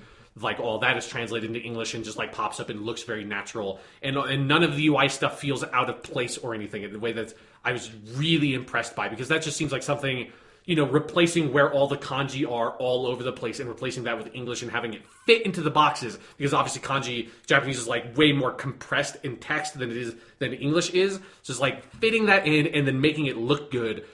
I don't know how you do that, and they managed to do it like perfectly. They did. My only complaint about some of that is that there's a lot of some Japanese text in the graphics, and I wouldn't want them to change that because that'd be hard. Yeah. I wish there were subtitles a couple of times, because there will be, like, some of this actually happens when you're in the school, is you're running around the school, and I can find the classroom because it's like 1D. Oh, yeah, 1, 2, yeah. But if you're looking for, like, the student council room or something, there's kanji on that room, and I assume it tells you something. Yeah, well, it says Seito Kaicho, yeah. Right.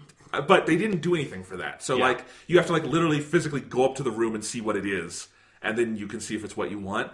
And there's little things like that peppered throughout the world where it's like, I appreciate you didn't touch the graphics, one, because it'd be tough, and two, because, you know, it'd be disrespectful to the art. Yeah. But, like, I wish something just, like, popped up or something. I don't know how they could have done that. But. Yeah, that kind of stuff is hard, of, like, changing the actual graphical assets or something like that. Yeah, like, generally in anime, what they do is they just put up subtitles for it. Yeah. So, you know. But other than that, I mean, you can't ask for them to do a much better job than they've done here, especially given the breadth of this game. Yeah, like, it's something that translating this just seems like such a massive, ridiculous undertaking that I don't fully... Like, it just doesn't even make sense that you can do it at some point, especially and do it, like, again, with, like, the graphical stuff. And the sound effect thing is probably the thing I'm most impressed by, because that was the thing that, if there's one thing about the Japanese version that I assumed would... like, probably not, like, get translated into equivalent into the English, it would have been those sound effects, just because that seems like that would have been so much work to try to get into the game and make it look, like, fit in naturally. Because, again, like, while you have sound effects in comic books in English, they are not used in anywhere near the extent it is in Japanese. Like, it's totally different. Just because, like, Japanese is just a very onomatopoeic language by its, like, very nature. So it's, like, finding a way to get that to work. I just don't even really understand how they did it, but it's completely seamless. It's so great. And you know, again, it has the quality of the dub of Persona 3 or 4, where I just get attached to the characters through their voices immediately. Yeah. And let's talk about some of those characters. Okay, well, yeah. What I want to do is, because we talk about Morgana, I want to hit on some of the other characters from the early part of the game, and then roll back to the protagonist and some of the basic story stuff, and we can kind of call that a night. Okay, yeah. Before I wanted to say one more point while we're still talking about Morgana and the Japanese stuff in particular, just because I do want to give a shout out to like all the Japanese cast is fantastic all over the place. If you're someone that wants to play it with the Japanese voices, like you will get an incredible Japanese voice cast if you do that. And for Morgana in particular, that performance is so incredible. And there's one thing about the performance that I just want to sort of highlight for people that if you don't understand Japanese and you can't get this part of the game, of one facet of the Morgana character that I think is so cool and so well written is the way that Morgana speaks is in Japanese is this really fascinating mix of like old high Japanese and like very contemporary modern Japanese. It's one of the reasons why that the line about like the skull mask and all that stuff in Morgana knowing what skull is in English is funny and interesting, and an interesting character detail is because you wouldn't expect Morgana to know English at all, like because the way that Morgana talks is generally very sort of like high, like archaic Japanese, and Ryuji is a modern fucking Japanese high schooler. He's taking English classes, he should know. But one of the things that Morgana does is Morgana refers to himself, like his personal pronoun is the word wagahai in Japanese, which for people who don't know anything about Japanese, you have a huge variety of different personal pronouns that people can use that is basically like their version of I or me that can be different based on your age or gender, like your social status, or like historically there have different ones like sesha if you're a samurai or something like that. And wagahai is a very specific reference to a Natsume Soseki novel, who's a novelist at the turn of the century, of the 20th century, who wrote a short story collection called Wagahai wa Neko de Aru, which is I'm a cat in English. Although like the real sort of meat of that title is not just I am a cat, it's like I'm a cat and I'm better than you. It's like I'm a cat and I am like this high, like old aristocratic Japanese cat or something. And it's supposed to be sort of satirical and funny that a cat should not be like thinking of itself in that high way, and it's sort of a parody of stuff going on in sort of the turmoil and change of the Japanese society at the time. And so the reason, and they never say this specifically, but I think like the implication is the reason why Morgana talks in this weird like mix of wagahai and like fun, like weird like high school slang and in English and stuff like that is because Morgana is so influenced by the subconscious world in the way that like you see with Morgana being able to turn into the bus from My Neighbor Totoro, because there's this general public conception of cats can turn into buses. There's also in Japanese society a general conception of cats say shit like wagahai, but then also they can be like funny and modern, and that's this really small but really cool touch that also just informs so much about the character's personality and how he speaks, because that's how you do a lot of characterization in Japanese, is by having them refer to themselves with a specific like personal pronoun and talk in specific ways and maybe like use like specific kinds of words or abbreviations and stuff that other people wouldn't use, and that's how so much characterization is handled. And it's just the kind of thing that English, there is no equivalent for. There is no better way to translate the title for that Soseki novel other than I Am a Cat. Like if you find an English translated version of that novel or like the movie adaptations, it will just be called I Am a Cat because there's no other English way to translate that. But that there's a meaning and like a hidden depth there that is intrinsic to the Japanese version that I think it's very cool, and I just wanted to sort of like put that out there for people who don't have access to that, because I think it's a really like it's the first time I've played a game this big and like in modern in Japanese, and like there's stuff about the Japanese script of the game that I thought was so interesting and so well written that just can't be translated, that I just like kind of want to put out there. No, and I look forward to hearing more of those as we talk through some of this. And you know, I do think the dub team did as much as they could with Morgana on that, because I know hearing all of that, I mean, they definitely do these shifts of Morgana like talking more politely or something, or like the way she interacts with An is so funny, and the Lady An stuff. But fuck, I'm sorry. Anyway, sorry. Do not misgender my cat friend. I'm sorry. But anyway, the way he interacts, there are things you just can't do. Yeah. And, you know, I think in all of those instances, they go as far as they can in English, but there's a limit, because they're very different languages. But yeah, cool stuff. So I want to hit some of the other characters from like your base squad, you know. Yeah. Like you start with Ryuji and An, obviously, and those characters. And I think it's interesting. At first, those seem blander maybe than other characters in Persona 3 or 4. Sure. But I have come to be so attached to those characters, especially Ryuji. I think Ryuji is a fantastic character. Yeah. And I think there's something with the whole cast that I've heard a complaint about here or there in reviews of like, oh, they're too archetypal. And I both agree and disagree with that. They are archetypal because Persona is literally built all its characters on the tarot deck, which is about archetypes. Yeah. It's also... It's called Persona. Like, it's about, like, Jungian philosophy is, like, a core sort of backing of that whole franchise. It's sort of, because it's not, like, they are archetypal, but it is, and, like, we'll talk about this a lot more in the next episode, because you're going to meet some other characters that, like, we can go into. The game is very aware of the archetypes it is using, and it is exploring those archetypes and flipping them on their head, because they're not just archetypes in anime. The reason why, anime/manga, the reason why those archetypes exist in anime/manga is because they are archetypes and, like, stereotypes that exist in Japanese society about teenagers, and the game is concerned with how society views teenagers in a very canny way. So we'll talk about that more when the story gets deeper into that. But it is absolutely, and I think Ryuji is, and I also think the Persona games are in conversation with themselves. Oh yeah, like, you are not supposed to be unaware that Ryuji fills the function of Yosuke. Yeah, you know, but slash Junpei also from Persona 3. Yeah, but those are also three, to me, vastly different characters. Yeah, and Ryuji is, I think, such a fascinating character. You know, you said. I forgot on what podcast it was, but you mentioned how you kind of realized that, I think it was actually when we talked about the Trump election, and you were talking about, like, you realized through that, like, why Ryuji is the way he is because he's just so fucking angry. Yeah. And I think that is such a fascinating thing about that character, because on the surface, he is very directly what he is, which is an angry young Japanese hooligan, right? Yeah. And it's not like he is those things.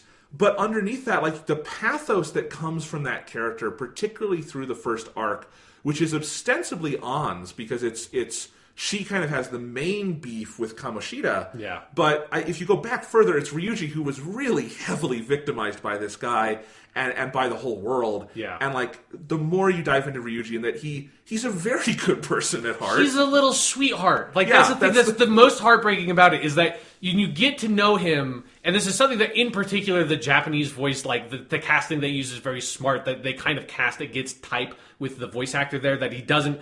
The voice actor Mamoru Miyano in Japanese does not typically play, like, punk-type characters. He's, like, much more soft-spoken. And there's something about, like, you get the sense of...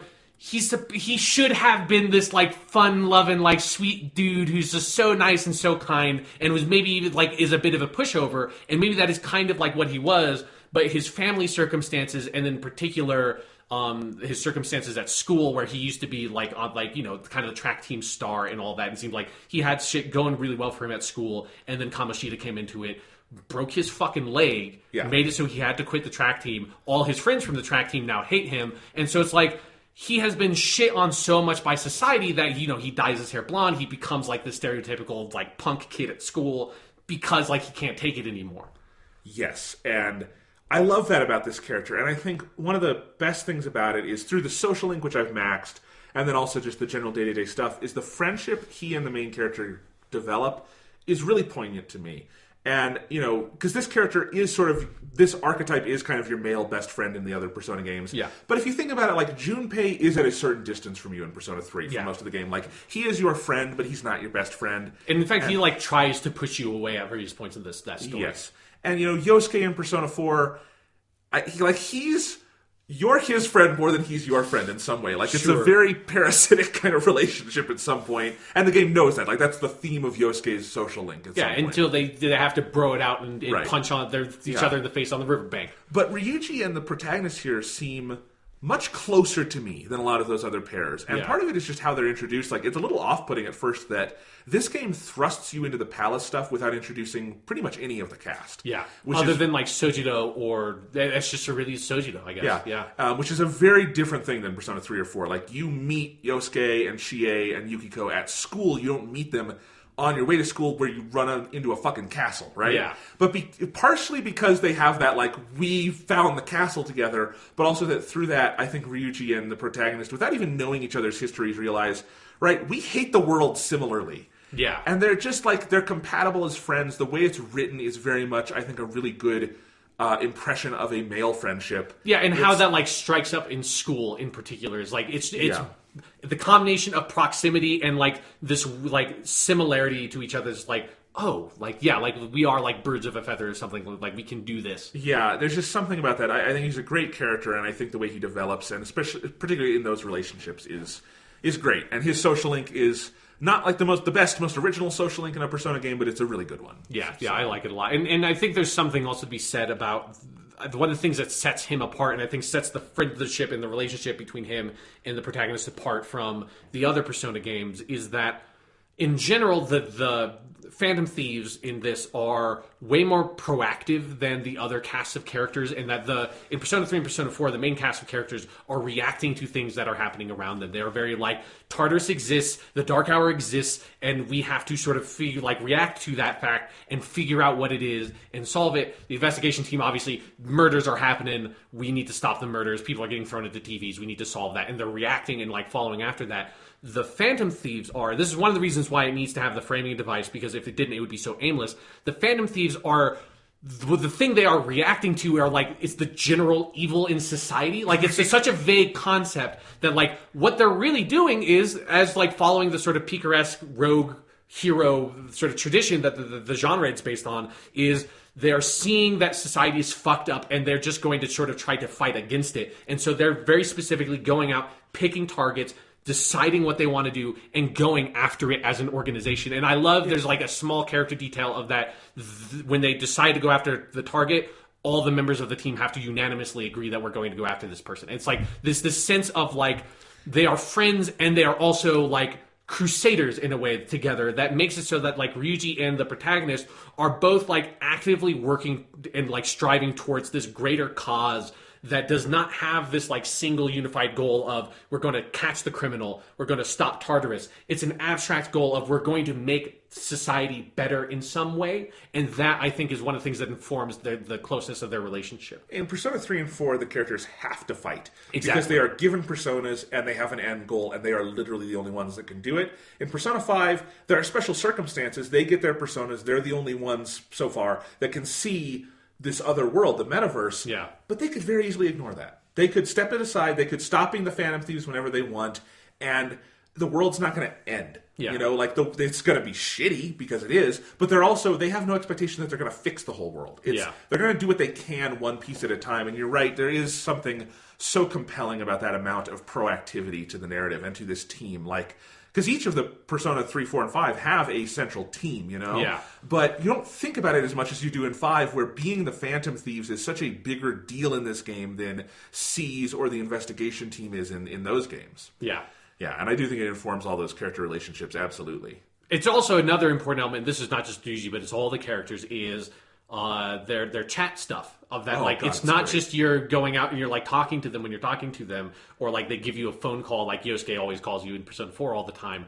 In Persona 5, it's like you are constantly, like every single day, you're checking your phone for your messages, and like during, like after big story events, it is a like really accelerated way to do some of like the character unpacking stuff they like to do, which is where some of that like pacing stuff in Persona 4 comes in of like, we do not need to have another scene of where every character gets together at the cafeteria and talks this shit out. Like, this is not that big a deal. In Persona 5, they get that through of, like, it's like this little, like, 1 minute long chat conversation with all the characters sort of, like, getting together in their little chat client and talking it out on their phones. If Persona 5 did not have those chat conversations, it would be, like, 200 hours long. Exactly, For them to get all that stuff out. It is so expedient at being able to make sure, like, okay, as every single character is up to date, and we have to make sure, like, let's kind of, like, re-stress this point a little bit and like kind of push it to the side so that like we know for sure the player character understands they need to do this or something like that. Is a very efficient way to do that, and then also add some character to the characters. Yes. Also, I want to say, I desperately wish Sega, which owns Atlas, had done something gimmicky and done like a tie-in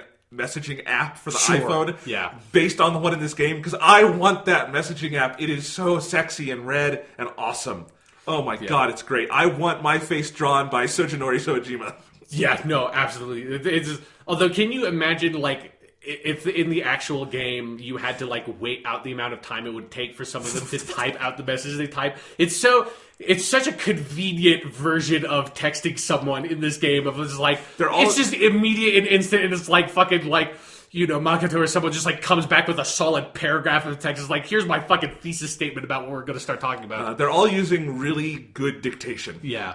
Who knows? But yeah, it's also funny that mostly they don't do anything with like typos or anything in those. It's just like normal speech. Yeah. But they do get their leet speak thing from Persona 3 out in the fan site message boards. Yeah. Which is translated really well in the English. Yeah. You will meet a character later on that maybe is a little bit more... I haven't seen what they do with the English localization, but at least the Japanese is a lot more colorful with how they make use of the chat client. Awesome. Yeah. Yeah, no, it's fun. An would be the next character to talk about.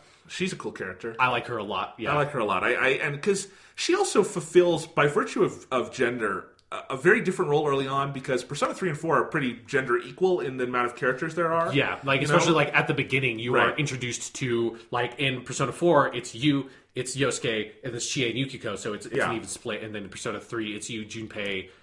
It's actually, I guess, it's slightly more guy heavy because it's Akihiko and then Mitsu and Yukari, but it's still like it is more even. But that means people have their friends and their groups kind of based on gender. But it's a sign of how much of an outsider she is that she's completely comfortable with these two guys. Yeah, who are also just outsiders. It's her and her boys. And for a while, it's because Morgana.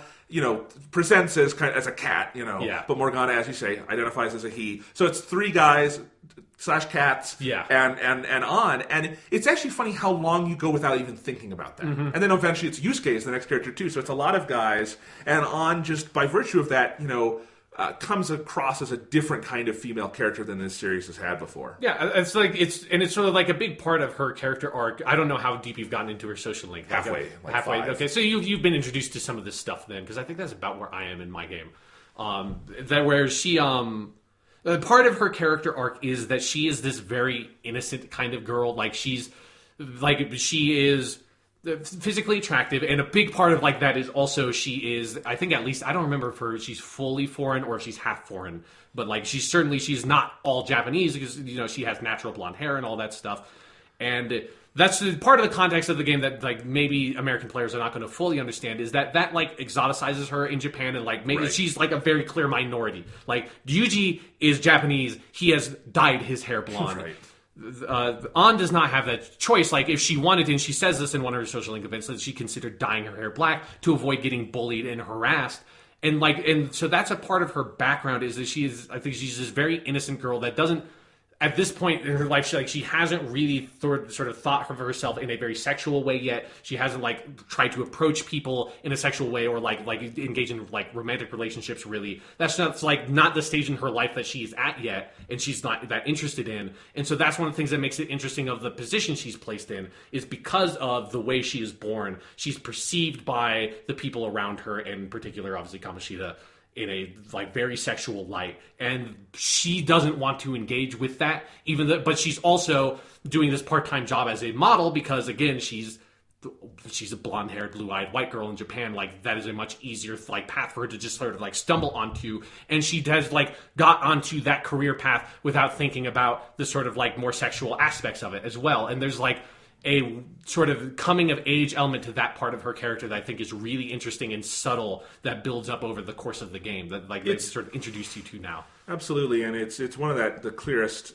gaps between societal perception of a person and self-actualization in that she is supposed to be for society the archetype of basically the slutty schoolgirl. Yeah. And she's not that at all, no. As most people aren't. Yeah. And I also want to say this series gets some flack for not always having you can play as a female character or something. Sure. And I think I've seen that. There's a waypoint piece that I thought was good on one hand and also very frustrating on the other hand that dealt with I mostly find it frustrating because I think it ignores how genuinely thoughtful this series is about gender. Yeah. And how much of a focal point that is for Persona 4 in parts, and how just well-drawn characters are through their genders, which is a factor in society, obviously, in how you actualize yourself and how you are seen. And I think Persona 5 is very thoughtful on that level. And yes, I would love to see the Persona team do a female character from the start. And I'm not saying the choice. Just have a female protagonist and write the game from that point.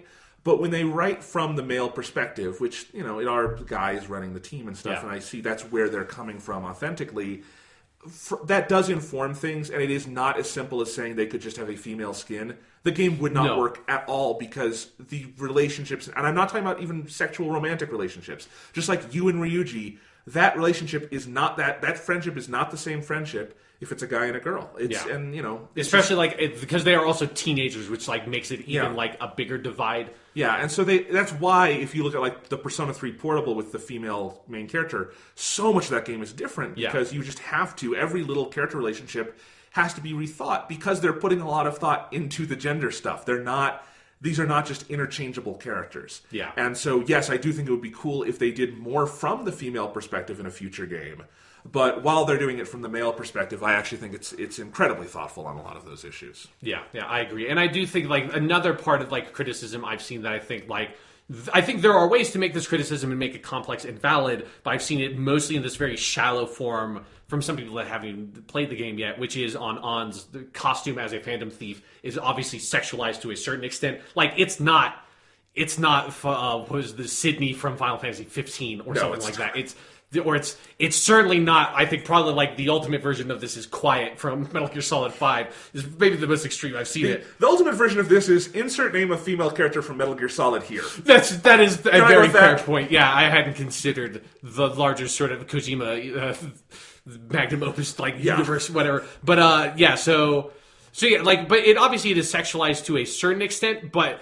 The thing I've been very frustrated with, and I think it's a similar thing to some of the criticism about the gender stuff, is like, you can just say that about like, oh, like they should just make it like a female character, like blah blah blah blah blah.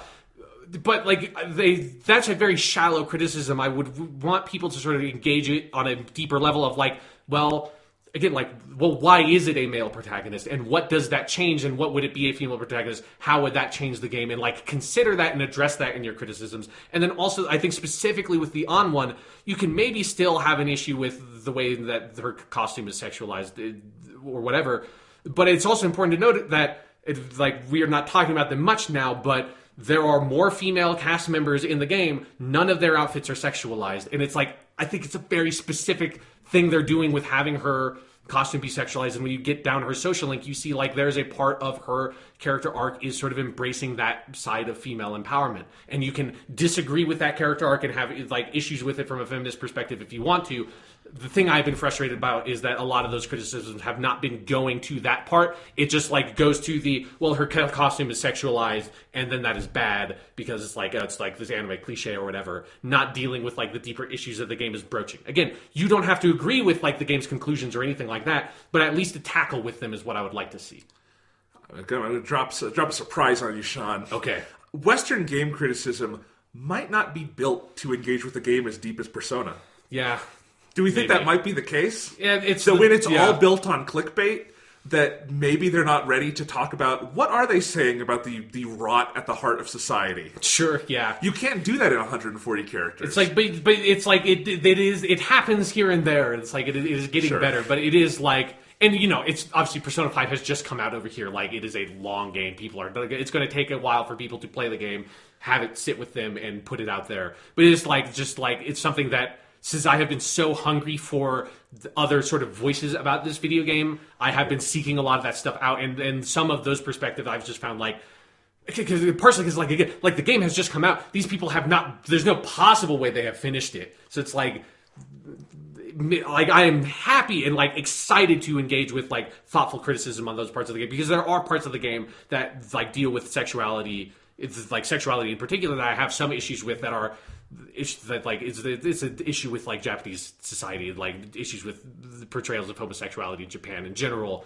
And I'm really curious to see, there are two small scenes, very small scenes of this game. I'm really curious to see how they localize them, because it's you have to do something with them, because it's it just would not fly over here. But so there are some issues with Persona 5 in that regard when you're looking at it from an American perspective. I would like people to engage with those issues. Yes, yeah. Absolutely. Engagement is different than agreement, but we do want engagement. Yeah. So let's talk, just going through some of these characters quickly. I mean, the other one at this point in the game would be Yusuke. Yes. So you get in the second story arc, kind of the focal point there. Yes. And we talked about him earlier, actually, a little bit, but I love Yusuke. He is yet another character who, none of these characters are, literal orphans, I guess Yusuke kind of is, because he lost his mother, but Yeah, so I guess he is a literal orphan. Yeah, but he was also, like, adopted by, like, who should have been a nice family friend at the time. He wasn't, like, in an orphanage. Yeah, so all of these characters have either missing parents or absent parents. Yusuke is the closest you get to a literal orphan because his parents are dead. Yeah. But he's a fascinating character through that because on some level he is the most, like, not fucked up, right? Like he can talk to people. He's very poised and everything. And he's incredibly articulate. Incredibly articulate. And what I love is throughout that second story arc and then on to his social link and stuff beyond that is realizing that this dude isn't all together. You know, like he has his own issues too. He's a little off kilter. Yeah, he has his own issues to deal with, and some of that is just like he's very repressed in a lot of different ways. And the whole point of that second story arc is that he actually doesn't want them to go after Madarame at first. Yeah. He doesn't really completely realize what Madarame is doing to him, even though I think he knows it in his heart.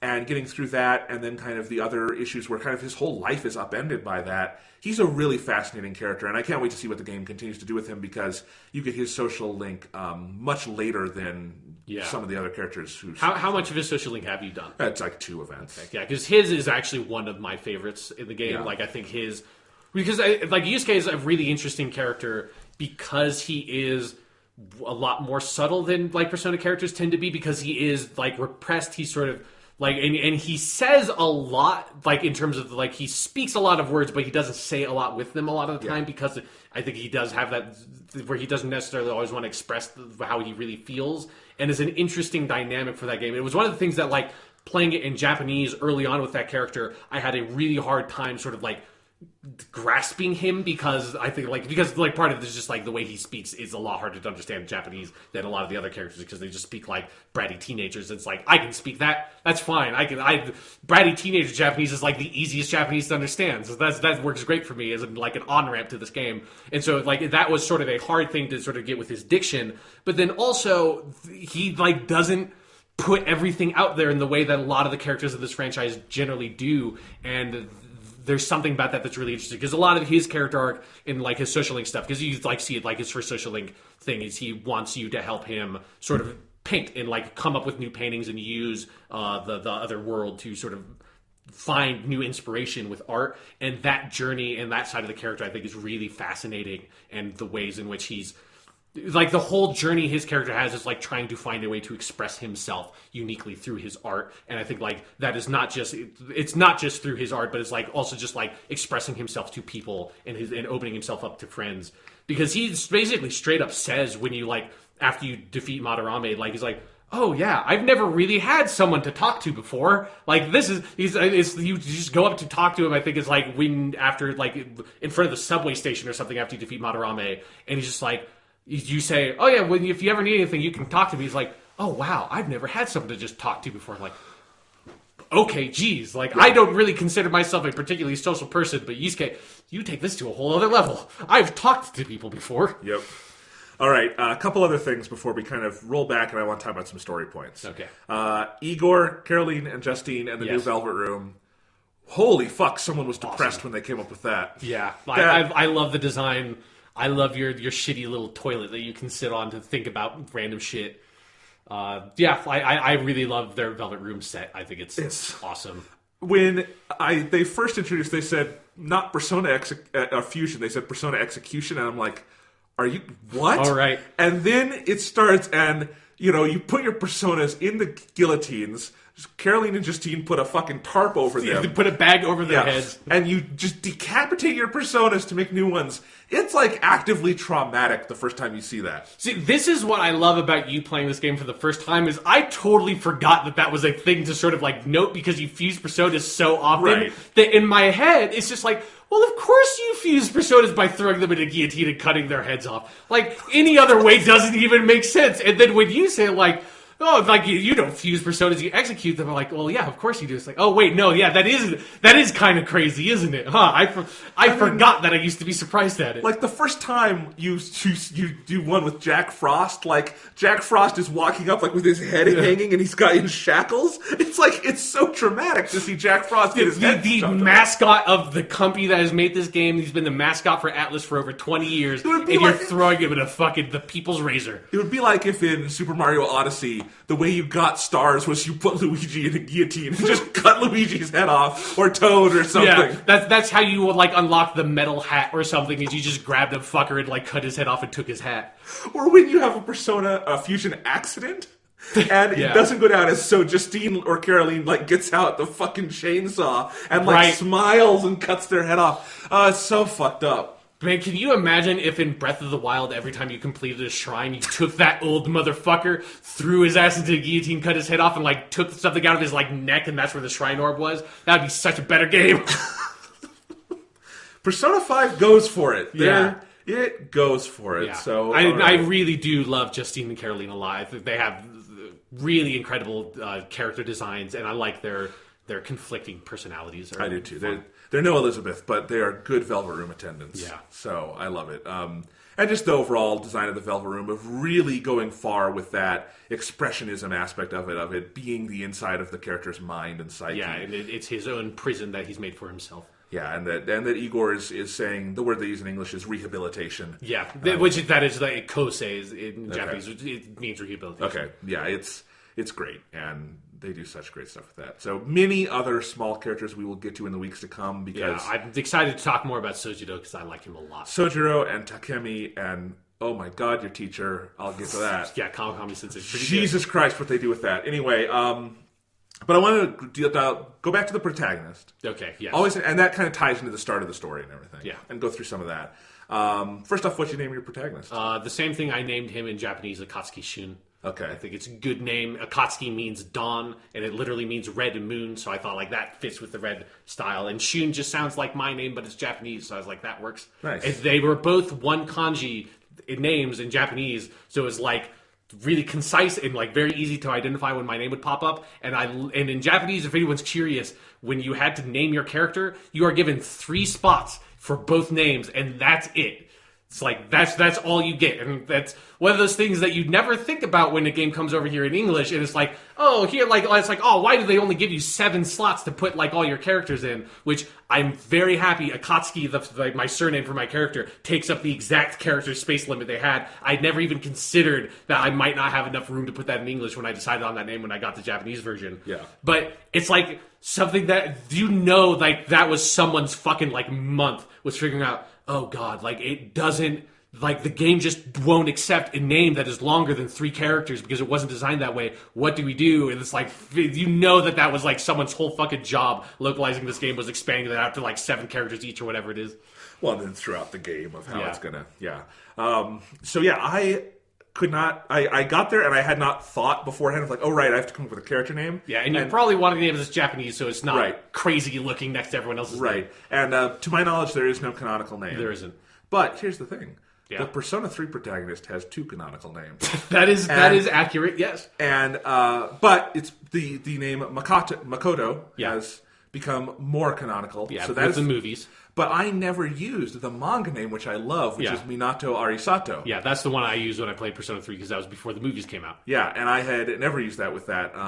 So I used it here, and I thought it actually fits the character really well. Well, yeah. Yeah, Minato Arisato, and it's just a good name, and it comes up, and I like people calling him Minato or Arisato-san or something. Domo Arisato, Mr. Minato. That's going to be his cover album of 80s American rock. It's Domo Arisato, Mr. Minato by the Phantom Thieves of the Heart. Exactly. So that's what I went with. From their album calling card. Yeah. It is kind of fun to play a Persona game and not have, like, the canonical name out there so you can just do something fun with it. But anyway, yeah. So my guy is Minato. And it is funny how attached you get to the name that you have to stop, like, and just say the protagonist for, like, general conversation. Because we don't have, like, a Narukami yet or anything with this guy. Well, while we're still talking about names, what did you name the Phantom Thieves, like, organization for their online thing? Okay, I would have gone with something more fun, but I wasn't sure how this worked in the game, so I just kept the Phantoms. But I did test, and I wound up not having the guts to go through with it, but I wish I had just done it. If it would have fit, and I wrote Lotus Juice, I wish I would have kept that and just had it be Lotus Juice. That would be really great, just because that, like, it pops up. It's always, whenever you press the main menu button, it is always, the name you picked is always there. Okay. I went with, and I like, when I did the Japanese version, I went with, like, the Japanese sort of, like, the Phantom Hood, but in Japanese characters, I thought, like, that works. They're like Robin Hood characters. They're phantoms, the Phantom Hood. With English now, I have named them Kaitodon, which is the Japanese phrase for phantom thieves. And so now, what's amazing about it is that sometimes in the dialogue, when a character, like when Madarame was reading off the calling card, and it gets to the bottom, and the text is like, or like in English, the text would be like, oh, from the phantom thieves of the heart. In Japanese, it's Kokono no Kaitodan Yori. And so, but in the text they put like whatever name you picked for your thing. So my name now fits the Japanese audio I'm hearing. Nice. And I've sort of like weirdly retrofitted this thing so that it all works. I really wish I would have done Lotus Juice so it could just be on the card from Lotus Juice. Yes. Because to my knowledge, he's not in this game. So. No, he's not. That's for the spin-offs, because that's the same thing Persona 4 did. He wasn't in the original Persona 4 soundtrack, and then when they made the anime, he was all over that thing. Yep. Oh, man, we have so many years of Persona 5 spin-offs to look forward to now. Yes. I mean, this game is selling extremely well, so... Oh, yeah. Anyway, so we're laughing a lot. The beginning of Persona 5 is not funny. No, the beginning of Persona 5 is extremely dark. Like... That's what we got to get into now, because I tweeted out after like the first 6-7 hours, I think this game might be darker than Persona 3. Ultimately, I actually would not say that, because it kind of modulates past a certain point, and it evens itself out more, whereas Persona 3 sort of has a constant existential dread under the surface. But, like, it makes a fucking impression, because the first thing you see, I mean, there's some fun of, like, the heist, but then it's the protagonist gets arrested, beat to a pulp, given some injection. I don't know what that is. The cop that has arrested you basically threatens to kill you. Right. And then you get interrogated, and then you go back, and it doesn't get any happier because your backstory is you just tried to step in and stop a woman from getting raped. Yeah. And the dude was drunk, fell down, decided to sue you. You got put on probation. Yeah, because he's also like famous or something for some reason that's not fully explained yet, but he has like influence on the police and stuff, so he sort of like maneuvered things behind the scenes to really fuck you over. Your parents kicked you the fuck out, I guess. Yeah. And you went and lived with this family acquaintance, not really friend. He like the line of dialogue he gives, and this is what I thought he said in Japanese, but for the longest time I didn't believe it and thought I misunderstood what he meant.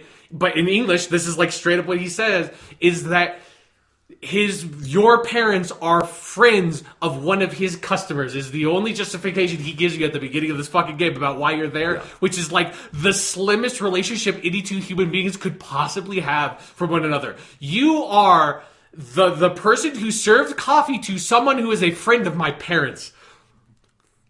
I hope you're gonna please take care of me. I'm gonna live with you for a year. And he is a huge dick to you early on. Oh yeah. You really get the impression he only took you in for like the money he's gonna get. Yeah. You know, and you're living in a fucking attic. Yeah, that is like this trashed out attic in his cafe that he forces you to clean. Yeah.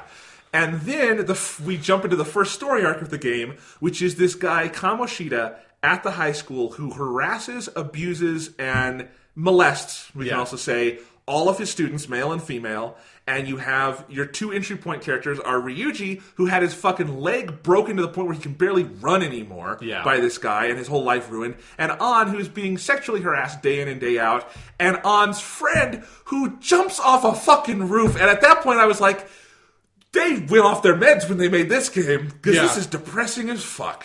And then, beyond that, there is this just general sense of, especially because, you are the transfer student to the school, and it's a, really prestigious academy, in Shujin Academy, which, here's another, little, fun fact from the Japanese version. The word Shujin in Japanese, one way you can write that word is for, the way they use it for the academy name, but another way is to mean prisoner, and that is the word that Justine and Caroline always refer to you as is Shujin. So there's a little bit of fun.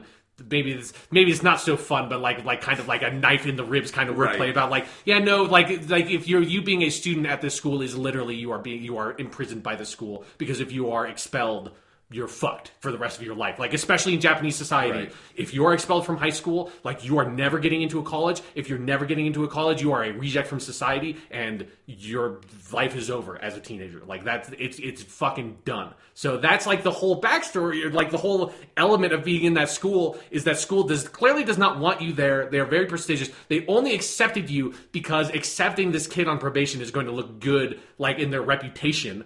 And so but your teacher, Kawakami Sensei, just seems like she doesn't want anything to do with you, hates your guts, just basically tells you, like, do not make any trouble. I don't want to have to deal with you. I've got so much on my plate. Just fucking be cool. And you're not going to have any problem, but don't do anything. And then Kamoshida spreads rumors about you, letting everyone else in the school know that you have a criminal record, not specifying how you have that criminal record. So everyone in the school thinks that you fucking killed someone, or like definitely you hurt, like you assaulted someone, something. So everyone in the school thinks you're trash. It's like your whole life is just ruined. And then the two friends you make, their lives are also ruined. And mostly by this one real asshole football or volleyball teacher. By the time you get into the palace and you know your mission is to steal Kamoshida's heart, I have never been so ready to go after a villain in a video game. Yeah. Ever. Like, they justify that so phenomenally. I was, like, chomping at the bit, like, let me into the castle. I want to fuck this dude up. Yeah. And, like, luckily, it's good the game gives you a little cooldown period of, like, learning the systems before you go in and do the mission. But it's like, man, like, the game is so dark early on that I honestly went through a period for a couple hours there. I was wondering, is this game too cynical? Because, and my answer ultimately is no. No. But, yeah, because I don't think it's actually a fundamentally cynical game. No, but it has to start from a very dark place to get where it wants to go. Because Persona 3 and 4, I think, are very fundamentally non-cynical games. I think they're very optimistic about the human condition. And about, like, the power of human relationships is, like, the core of what the whole franchise is about. Yes, but Persona 5 starts from a place of society is broken, people are awful, adults are awful, and kids are victims of society that they can never break out of. Like, it starts from an extremely cynical place, and I think it quickly starts getting out of that, mainly through that same theme of relationships, but also that most of those adults that you meet early on who you think are kind of awful and irredeemable have other sides to them. Yeah. You know, like Sojiro, you know, he obviously he warms up in a lot of different ways, and your teacher Kawakami goes on a journey, and I won't say anything else about that. But, you know, these are not bad people fundamentally, and that's one of the things I think you're learning. Is that, like, everyone is victimized by society to a certain extent. And yes. You know. And I think one of the master strokes of both of the arcs we're talking about today, the Kamoshida arc and the Madarame arc, is that those people are not excused for their actions and they're not redeemed, but by the time their confession comes, you see a level of humanity in them that I didn't believe the game was going to be able to come to at first, based on how much they stack the deck against those characters. But, you know, Kamoshida, you never feel bad for him, I guess, but you also see humanity in him. You understand how someone could get to that point of like, because it is the whole structure of the sort of like the villain stuff in the game and mementos and all of that is. In English, they call it they use the word desire, right? It's like the distorted desires. In Japanese, it's Uganda, which means like distorted, but yokubo is the word they use for desires, which is a much, I think, sort of, in some ways, broader and also more pointed sort of word that is like, it's not just desire. I think like maybe the best word to use it is like appetite, but like appetite in a way that is both literal and metaphorical. So it's like it's an appetite not just for food, but for like fame, money, sex. And so it's like it's this extreme, distorted, sort of like perverted appetite for something. And you get this understanding of like Kamoshida probably was like an okay dude once.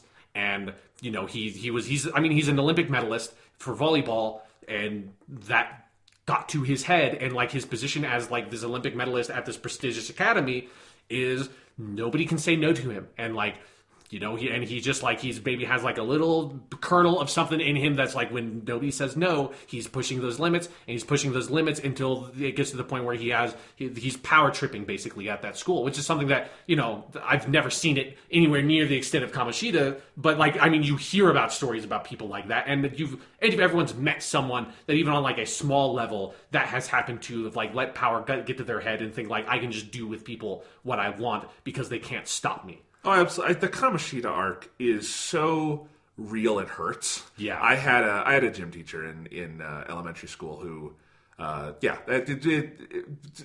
to that degree, but abusive in a lot of ways. Sure, And there was a lot of that hit really close to home. And knowing that, I mean, that woman, she did her whole career and retired and never got anything for it, and ran roughshod over that school. And that's what usually happens. And there is something so fundamentally cathartic about the way Persona 5 is set up to this fantasy of stealing someone's heart. But it's also, it's so not a violent act what they're doing in some ways, because it's ultimately this trip of empathy. It's this journey to try to make someone see the side of themselves they've repressed under all these layers of these distorted appetites and desires. And it's such a fascinating, I think, overall metaphor they're working with there with the take your heart. Is you're early on you're worried you're going to make these people brain dead, and you're not. You're kind of like putting their humanity back in, and it hurts them. Because you're not taking their heart, you're kind of putting it back in a weird way.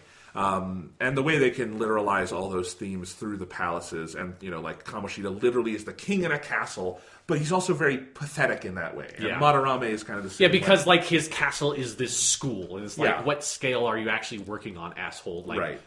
Madarame lives in a shack, and Madarame does not live in a shack. He forces all of his students to live in a shack while he lives this like quote-unquote ascetic lifestyle, when really he's like off shacking up with like his mistress in some like beautiful villa he owns with all the money he makes on his fucking stolen paintings and then forgeries that he sells, and then forces all of his poor destitute students to work at this fucking shack to produce art for him that then he steals and then puts out in the world. Like, that's one of the things that's most amazing to me about the second story arc in this game, is that on the face of it, it's nowhere near as dark because it doesn't hit you as hard as the Kamoshida stuff, because the Kamoshida stuff feels personal, and I think like everyone has heard stuff or like been close to stuff that has been something like that of someone who's been sexually harassed and stuff like that. Whereas like the Madarame stuff doesn't hit you as hard because it's like it's forgery and stuff, and it's like it's a little bit higher concept of what he's doing. But when you get down to like really what he's doing, he's actually like way worse. Like, it's totally fucked what he is doing, and like how he just completely controls the lives of these people and like steals everything that they have accomplished for him and then throws them to the fucking curb when he can't use them anymore. He's harder to excuse in some ways. Like, you can trace the arc that would make a person like Kamoshida much easier than you can Madarame, in part because part of the revelation is Madarame basically killed Yusuke's mother. So I mean, it's also because Madarame is much older, so he's like been in this. He's picked that lifestyle decades ago as opposed to a few years ago with Kamoshida. But there is like, when you get to those final scenes of both palaces and then the confessionals afterwards and the music that plays there and everything, it's powerful shit, man. You know? It is, and it's often, it's not that you're necessarily sympathizing with the villains, but there is just this emotional release to it that's very powerful. And I think there is and the game sort of like builds on this thing at certain points of, I think there is a broader question to also be asked about like the nature of what the Phantom Thieves are doing to these people, and like how right it actually is, and like obviously because it is like this weird sort of like philosophical like bullshit of like otherworld game fantasy thing that they're doing. So it's like, it's not something you can do in the real world, but like when you really think about, you are going into their subconscious and forcibly changing the way they think, like there are consequences and ramifications to that I think like the game starts sort of exploring around this point. Oh, it does, and I think the game, it tackles that head on, and it doesn't pay lip service to it. It's like they actually have to think about it, and it's hard to say what they're doing is 100% wrong, because they're saving a lot of, if you had the opportunity to do that to Kamoshida and you didn't, you'd be dooming a lot of innocent people to bad fates. And that doesn't necessarily make what you're doing to Kamoshida 100% right, but it also means the alternative might be really, really wrong. But it exists in those moral gray areas that are interesting and that the Persona games are very well equipped to explore. So, this is there is a series of cutscenes that kind of straddles the line between the second and third story arcs, but at the end of the Madarame stuff, like after he confesses, from that point, there's like a solid hour and a half of events that play of like, Yusuke comes over to your house that one time, and you have hot pot, and you do some stuff together, and then he gives you the Sayuri, and then that kind of starts transitioning into the next story arc. Everything that happens that is where I fully fell for this game. Not like I wasn't before, but like where it really started hitting me just how monstrously good this game is the writing and the acting and the music, and how all these themes were kind of coming together in the aftermath of those first two story arcs, which are very complementary to each other in a number of ways. I realized like 30 hours is a lot for most games, but it's only, like a third of this game, and that would actually be around like the 24-hour mark or something. And I was already just so attached to this world, so attached to these characters, and so deeply wanting to know where they're going to go and affected by the emotional connections going on. And it just hit me like, man, this is something really special. Even for Persona, this is something special. Yeah, like it's a fascinating game, and it starts really strong, and in my opinion, it only gets better from there. So I'm so excited too. Yeah. And, today we mostly talked about some of the mechanics and some of the basic stuff. We have so much more to dive into. We haven't talked about much of the music. There's more story points to talk about, social links to talk about. We will have time to do all of that. Yeah, I think we will reconvene here next week. There's more stuff to talk about, I think, with because we're still kind of early on to talk about the full scope of what the game is doing with like the pacing of the different sort of social stats you have in the social links, because it's like next week you will be deep enough into that to sort of talk about the broader picture, because there's a lot of stuff that's still going to open up for you in the game. Like there's a lot of new characters to get introduced to, new dungeons to talk about, new music to talk about. I'm 30 hours into this and have not met all the characters on the cover. So no, not even really close. I think you're like halfway there basically. So a little over halfway. Yep. To just all the characters. All right. So next week, more Persona 5. Doctor Who comes back, and we potentially just lose our shit over all of this. Yeah, maybe the next week might be a two week or two podcast week. We don't know. Yeah, there's going to be a lot of podcasts in the future. So, if you somehow listen to all of that and haven't gotten Persona 5, get it. Yeah, get it. Obviously. Play it. Live it. Love it. Make the shrine for yourself. We'll reconvene next week. Appreciate the bass. Yes, always be appreciating the bass.